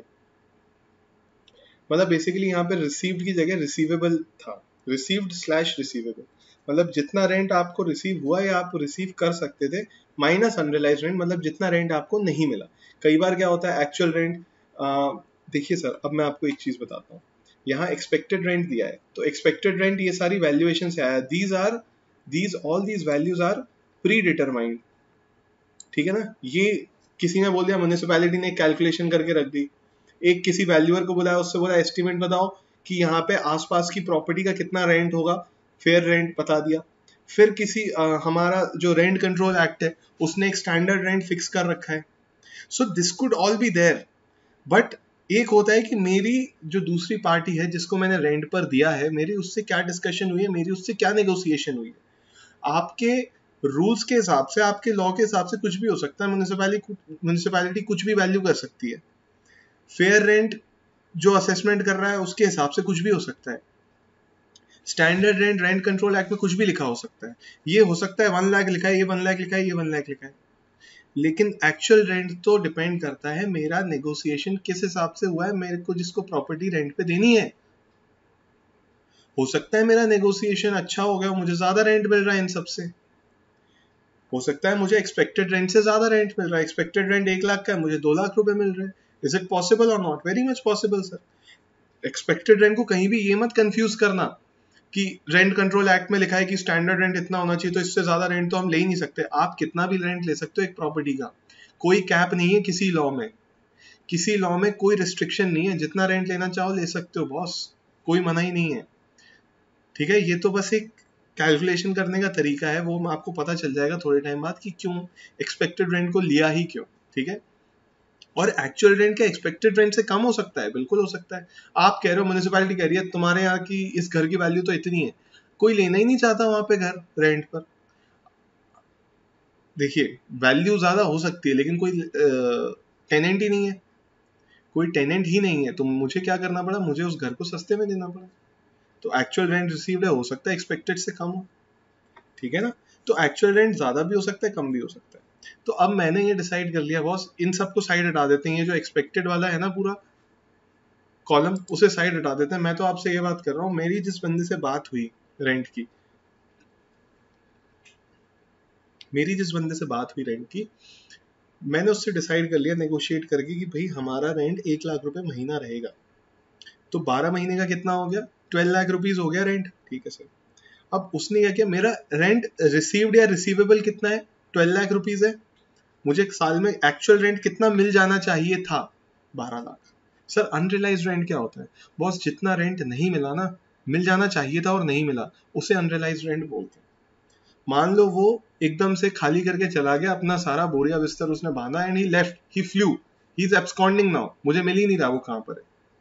उसने 9 महीने का रेंट तो दिया था, 3 महीने का रेंट लेकर भाग गया, बिना रेंट दिए चला गया। अच्छा पूरे 12 महीने प्रॉपर्टी यूज की, अच्छा इतने सालों से था तो मैं भी उससे 2-3 महीने बाद इकट्ठा रेंट ले लेता था, 3 महीने रेंट बाद में लेता था, तो वो दिसंबर तक रहा और मुझे रेंट देकर नहीं गया 3 महीने। Is it possible? Yes it is possible. Unrealised rent होता है क्या? हाँ सर बिल्कुल होता है, रियल लाइफ में होता है। नहीं दे रहा तो क्या कर लोगे? आपने देखा है ना, कई बार चले जाते हैं, सिक्योरिटी डिपॉजिट रखते हैं सर, सिक्योरिटी डिपॉजिट 1 महीने का रखोगे, ठीक है ना, वो और ज्यादा का लेके भाग गया तो आप क्या कर सकते हो? तो उस केस में अनरियलाइज्ड रेंट मतलब जो रेंट हमें मिलना था और नहीं मिला।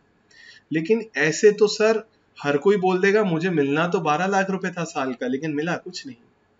हर कोई बोलेगा मुझे मिलना तो बहुत सारा था लेकिन मिला कुछ नहीं, मुझसे टैक्स मत लो क्योंकि मेरी इनकम जीरो है, ठीक है ना। अच्छा लेगा क्या नहीं रेंट? रेंट तो ले लेगा बॉस, 2 नंबर में ले लेगा, कैश में ले लेगा रेंट, अपनी बुक्स में नहीं दिखाएगा। तो ऐसे चालाकी कर सकते हैं। तो देखिए अनरियलाइज रेंट कब माइनस करने देंगे? कंडीशंस दे दी, rent which has not been paid by the tenant, मतलब टेनेंट ने रेंट पे नहीं किया।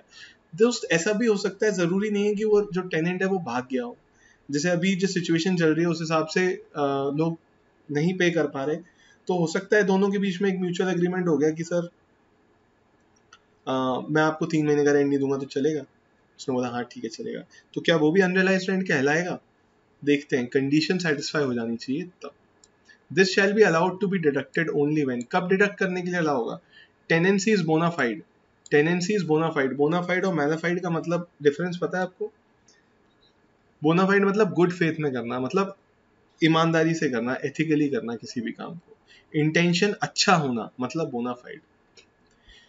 आपका पर्पस ही फॉल्ट करना था, आपका पर्पस ही आपने उससे सेटिंग कर ली अपने टेनेंट से कि तू तो यार मेरा ना 4 महीने का रेंट बैंक अकाउंट में मत डिपॉजिट करना, मुझे वैसे दे देना, तुम क्या बोलते हैं कैश में दे देना, और मैं अपने इनकम टैक्स में दिखा दूंगा कि मेरा 4 महीने का 5 महीने का अनरियलाइज रेंट है। तो यहाँ पर आपने क्या करा, यहाँ आपने आपका इंटेंशन बोनाफाइड नहीं कहलाएगा, आपका इंटेंशन मैलाफाइड कहलाएगा, मैलाफाइड इंटेंशन मतलब आपके अंदर कोई मैलिस थी, मैलिस मतलब आपके अंदर कुछ फ्रॉड करने की टेंडेंसी थी। डिफॉल्टिंग टेनेंट हैज वेकेटेड, भाई साहब अनरियलाइज रेंट ऐसे ही नहीं माइनस करने देंगे, आप समझो, जेन्युइन केस होना चाहिए, जेन्युइन केस होना चाहिए। ये सारी जो कंडीशंस दी हुई हैं इससे आपको सिर्फ एक चीज पता चलेगी कि केस जेन्युइन है। कह रहे हैं कि सबसे पहली बात टेनेंसी बोनाफाइड हो जानी चाहिए, दूसरी बात टेनेंट को बाहर निकाल देना चाहिए, या फिर बाहर नहीं निकाला तो at least steps should have been taken to make him vacate the premises, या फिर आपने कुछ स्टेप्स ऐसे लिए हो जिससे आपने कहा कि इसको बाहर निकालना है, ठीक है। Defaulting tenant is not an occupation of any other property, ऐसा नहीं होना चाहिए कि जो टेनेंट जिसने डिफॉल्ट किया है उसको आप अपनी एक प्रॉपर्टी से निकाल रहे हो और बाकी 4 प्रॉपर्टी आज भी आपने रेंट पे दी हुई है, क्योंकि अगर ऐसा होगा, क्या सोचो, एक जगह कोई हमारा पैसा नहीं दे रहा और हम उसको बाकी 4 प्रॉपर्टी यूज करने के लिए ओके कर रहे हैं, तो अगेन ऐसा नहीं होगा, ठीक है। तो ये दोनों चीजें, मतलब ये सारे स्टेप्स क्यों दिए? सो फिर ये सारी चीजें क्यों दी हैं? ये सारी चीजें इसलिए दी हैं क्योंकि ये पता चले कि जेन्युइन है, ठीक है ना। क्योंकि अगर ये आप नहीं करोगे, आपको रेंट दिया नहीं लेकिन आप कह रहे हो हाँ रहता रहे तो कोई दिक्कत नहीं, आप रहिए आराम से, अपने ही घर समझिए, so this is not genuine, ठीक है। The assessee has taken all the steps to institute legal proceeding, और आपने जो उसने रेंट पे नहीं किया है उसके लिए आपको केस भी करना पड़ेगा उसके ऊपर। सर मतलब ये सारी कंडीशन सेटिस्फाई होंगी तब माइनस करने दोगे आप unrealised rent? Yes sir, only when all these conditions will be satisfied rent minus करने देंगे अनरियलाइज्ड, ठीक है सर। ठीक है सर, हम समझ गए। Actual rent is equals to rent actually received minus unrealised rent, ठीक है सर। ओके, तो जब ये सारी कंडीशन सेटिस्फाई हो जाएंगी, जब ये सारी कंडीशन सेटिस्फाई हो जाएंगी, हम अनरियलाइज्ड रेंट को रेंट एक्चुअली रिसीव में से माइनस करने देंगे। ठीक है सर, हमें समझ आ गया। तो अब सर अब क्या करना है? सर हमने ये निकाल लिया एक्सपेक्टेड रेंट हमें समझ आ गया कि म्युनिसिपल वैल्यूएशन और फेयर रेंट में से जो ज़्यादा है वो लेना है, फिर उसे कंपेयर करना है स्टैंडर्ड रेंट के साथ। अगर स्टैंडर्ड रेंट ज़्यादा हुआ तो फिर इन दोनों में से जो भी ज़्यादा था उसे ले लेंगे, अगर स्टैंडर्ड रेंट कम हुआ तो फिर स्टैंडर्ड रेंट को ले लेंगे, ठीक है ना, क्योंकि मैक्सिमम स्टैंडर्ड रेंट ही रह सकता है, उससे ज़्यादा नहीं हो सकता। फिर एक्चुअल रेंट निकालेंगे, एक्चुअल रेंट मतलब रेंट एक्चुअली रिसीव्ड पूरे साल में, और अगर कोई रेंट हमारा जो टेनेंट है वो लेकर भाग गया या फिर उसने पे नहीं किया हमें, तो उसे हम माइनस कर देंगे। तो सर अब हमने दोनों चीजें निकाल ली, अब क्या होगा, वर्सेस लिखा है बीच में, अब युद्ध होगा, युद्ध होगा सर।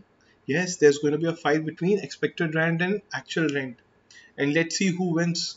उसी के बेसिस पे हमारी जीएबी निकलेगी। क्या बात कर रहे हो सर, ऐसे निकलेगी जीएबी? यस। आइए आप आपका मेन ग्रॉस एनुअल वैल्यू के कैलकुलेशन पे चलते हैं।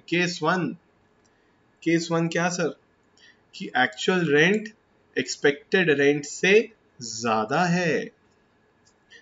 मतलब हमारा ये कैलकुलेशन के हिसाब से जो हमने ऊपर टेबल बनाई, एक्सपेक्टेड रेंट था 1,00,000 रुपए, एक्चुअल रेंट था 1,20,000 रुपए। GAV is equals to actual rent, मतलब एक्चुअल रेंट ज्यादा है। मतलब गवर्नमेंट, देखो गवर्नमेंट बोल रही है, समझो बात को, एक्सपेक्टेड रेंट में जितनी सारी चीजें पड़ी वो सारी गवर्नमेंट की हैं। तो गवर्नमेंट ने हर प्रॉपर्टी की मिनिमम वैल्यू असेस करके रखी हुई है। गवर्नमेंट बोल रही है इतना तो एक्सपेक्टेड है ही, लेकिन अगर एसएससी बोलता है कि मुझे तो ज्यादा मिल रहा है, तो गवर्नमेंट ये बोलेगी क्या, नहीं नहीं नहीं नहीं नहीं नहीं, ज्यादा नहीं मिल रहा आपको, तो कम मिल रहा है, आप तो कम पे टैक्स दो और कम टैक्स दो। आपको लगता है गवर्नमेंट ऐसा बोलेगी? गवर्नमेंट बोलेगी ज्यादा मिल रहा है, बहुत अच्छी बात है, तो ज्यादा टैक्स दो, ज्यादा इनकम दिखाओ, ज्यादा टैक्स दो। तो अगर एसएससी खुद ही बोल रहा है नहीं मेरे को तो एक्चुअली ज्यादा रेंट रिसीव हो रहा है, तो हम बोलेंगे बहुत बढ़िया बात है, क्या बात है, बहुत अच्छी बात है ये तो एक्चुअल रेंट को जीएबी ले लिया।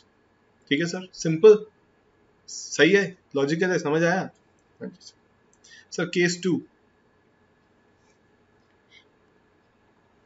Case two sir, expected rent अगर ज्यादा हुआ एक्चुअल रेंट से तो क्या होगा? GAV is equals to expected rent. मतलब गवर्नमेंट बोल रही है 1,00,000 रुपए तो मिलेंगे इस प्रॉपर्टी के, मिनिमम है 1,00,000 मिलना, तो हम बोल रहे हैं कि नहीं हमें तो सर, हमें तो सिर्फ 40,000 रुपए मिले साल के। गवर्नमेंट बोलेगी बेवकूफ मत बनाओ मुझे, गवर्नमेंट बोलेगी बेवकूफ मत बनाओ मुझे, 40 तो मिलने ही चाहिए थे इस प्रॉपर्टी के। तो गवर्नमेंट बोलेगी मैं तो नहीं सुन रही कुछ, डिपार्टमेंट बोलेगा मैं नहीं सुन रहा कुछ, इस प्रॉपर्टी की जीएबी एक्सपेक्टेड रेंट जो है वो रहेगी विच इज 1,00,000 रुपीज। इस प्रॉपर्टी की जीएबी एक्सपेक्टेड रेंट रहेगी विच इज 1,00,000 रुपीज। बात समझ आई? तो सर क्या हम ये बोल सकते हैं एक्चुअल रेंट और expected rent whichever is higher that will be our GAV? बोल सकते हो, बोल सकते हो, बिल्कुल बोल सकते हो सर।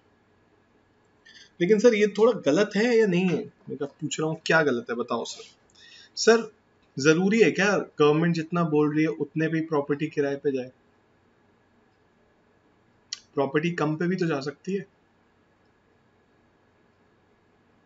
एक्चुअल रेंट एक्सपेक्टेड से कम भी तो हो सकता है। दोस्त अभी क्या है, हम पढ़ रहे हैं ना, बुकिश नॉलेज है हमें, तो आपको इस टाइप के क्वेश्चन आ सकते हैं, बट रियलिटी में, प्रैक्टिकलिटी में अगर आपको मैं बताऊं तो एक्सपेक्टेड रेंट जो है वो इतना कम होता है, इतना कम होता है, मैं बता नहीं सकता। ठीक है, ये जो हम पढ़ रहे हैं ना, ये जो म्युनिसिपल वैल्यूएशन, फेयर रेंट और स्टैंडर्ड रेंट, ये इतना मिनिमम होता है, इतना मिनिमम होता है, मैं आपको रियल फैक्ट बता रहा हूँ। अगर किसी प्रॉपर्टी का आपको 1,00,000 रुपए रेंट मिल रहा है ना, तो अगर एक्सपेक्टेड रेंट निकालने जाओगे ना, तो वो उसका 40-50 हजार से ज्यादा का नहीं आएगा। तो एक्सपेक्टेड रेंट बहुत कम होता है, बहुत ज्यादा कम होता है। ठीक है, तो ऑलरेडी गवर्नमेंट एक्सपेक्टेड रेंट बहुत कम लेके चलती है, और फिर गवर्नमेंट बोलती है कि यार हमने पहले से ही कम लिया हुआ है, सॉरी, गवर्नमेंट बोलती है हमने पहले से ही कम लिया हुआ है, और तुम कह रहे हो कि एक्चुअल रेंट हमारा उससे भी कम है, तो यार इतना बेवकूफ मत बनाओ। ठीक है, इतना मतलब ठीक है थोड़ा बहुत बना सकते हो, लेकिन इतना मत बनाओ। तो गवर्नमेंट कहती है सर सॉरी, एक्सपेक्टेड रेंट ही लिया जाएगा। ठीक है सर, अब लॉजिक समझ आ गया पक्का? ठीक है, तो इस केस में हमने केस नंबर 1 केस नंबर 2 किया, इस क्लास के लिए इतना ही काफी है। थोड़ा सा हम वापस उस एग्जाम्पल पे चलते हैं, जो एग्जाम्पल हमने किया था उसमें एक्चुअल रेंट भी दिया था, तो देखते हैं क्या ट्रीटमेंट होता है एक्चुअल रेंट का। आइए, जीएवी इसमें निकाल सकते हैं क्या? बिल्कुल निकाल सकते हैं सर, अब कुछ बचा ही नहीं है जीएवी निकालने के। क्या बात कर रहे हैं सर, हम जीएवी निकालने लायक हो गए, बधाई हो बधाई हो, बहुत बहुत बधाई हो। Municipal value 80,000 rupees, fair rent 90,000, standard rent नहीं दिया, तो हमने क्या बोला था कि fair rent will be the expected rent, fair rent expected rent बन जाएगा। एक्चुअल रेंट इतना है, तो क्या होगा बॉस, जो भी ज्यादा है, एक्सपेक्टेड रेंट ज्यादा है, तो GAV is equals to 90,000, GAV क्या होगी 90,000। ठीक है सर, ठीक है। अच्छा यहाँ पर ही देख लेते हैं, एक्सपेक्टेड रेंट तो हम निकाल ही चुके हैं, एंड एक्चुअल रेंट यहाँ पर ये दिया हुआ है इस कॉलम में, तो इन दोनों को कंपेयर कर लो सर। ये 60 है, ये 72 सर, 72, मतलब actual rent will B, house number 2 के केस में actual rent will be your GAV. यहाँ पर एक्सपेक्टेड 58 है, एक्चुअल 60 है, एक्चुअल 60 है, क्या हो जाएगा जीएवी 60 हो जाएगा। यहाँ पर 25 30 30, सर ये तो बहुत सिंपल है, हम नहीं कर रहे, लास्ट कर लो लास्ट। 78 एक्सपेक्टेड है और एक्चुअल 72 है, whichever is higher sir GAV, GAV क्या हो गया 78 हो। सर ये तो बहुत ज्यादा ही ईजी लग रहा है, हम नहीं पढ़ रहे सर, कुछ अच्छा पढ़ाओ, नहीं तो हम नहीं पढ़ेंगे, ये चैप्टर तो महा ईजी है, मैं तो कह ही रहा हूँ ईजी है। ठीक है ना, तो आज के लिए इतना ही काफी है, अब हम इसे नेक्स्ट क्लास में कंटिन्यू करेंगे, एक नया कॉन्सेप्ट पढ़ेंगे, and then we'll go ahead in this chapter. Okay, चलिए जी, थैंक यू सो मच, मज़ा आया होगा मुझे लगता है आपको। ओ ओ सॉरी, ठीक है ना, अब हम नेक्स्ट क्लास में मिलते हैं आपसे, bye bye and take care.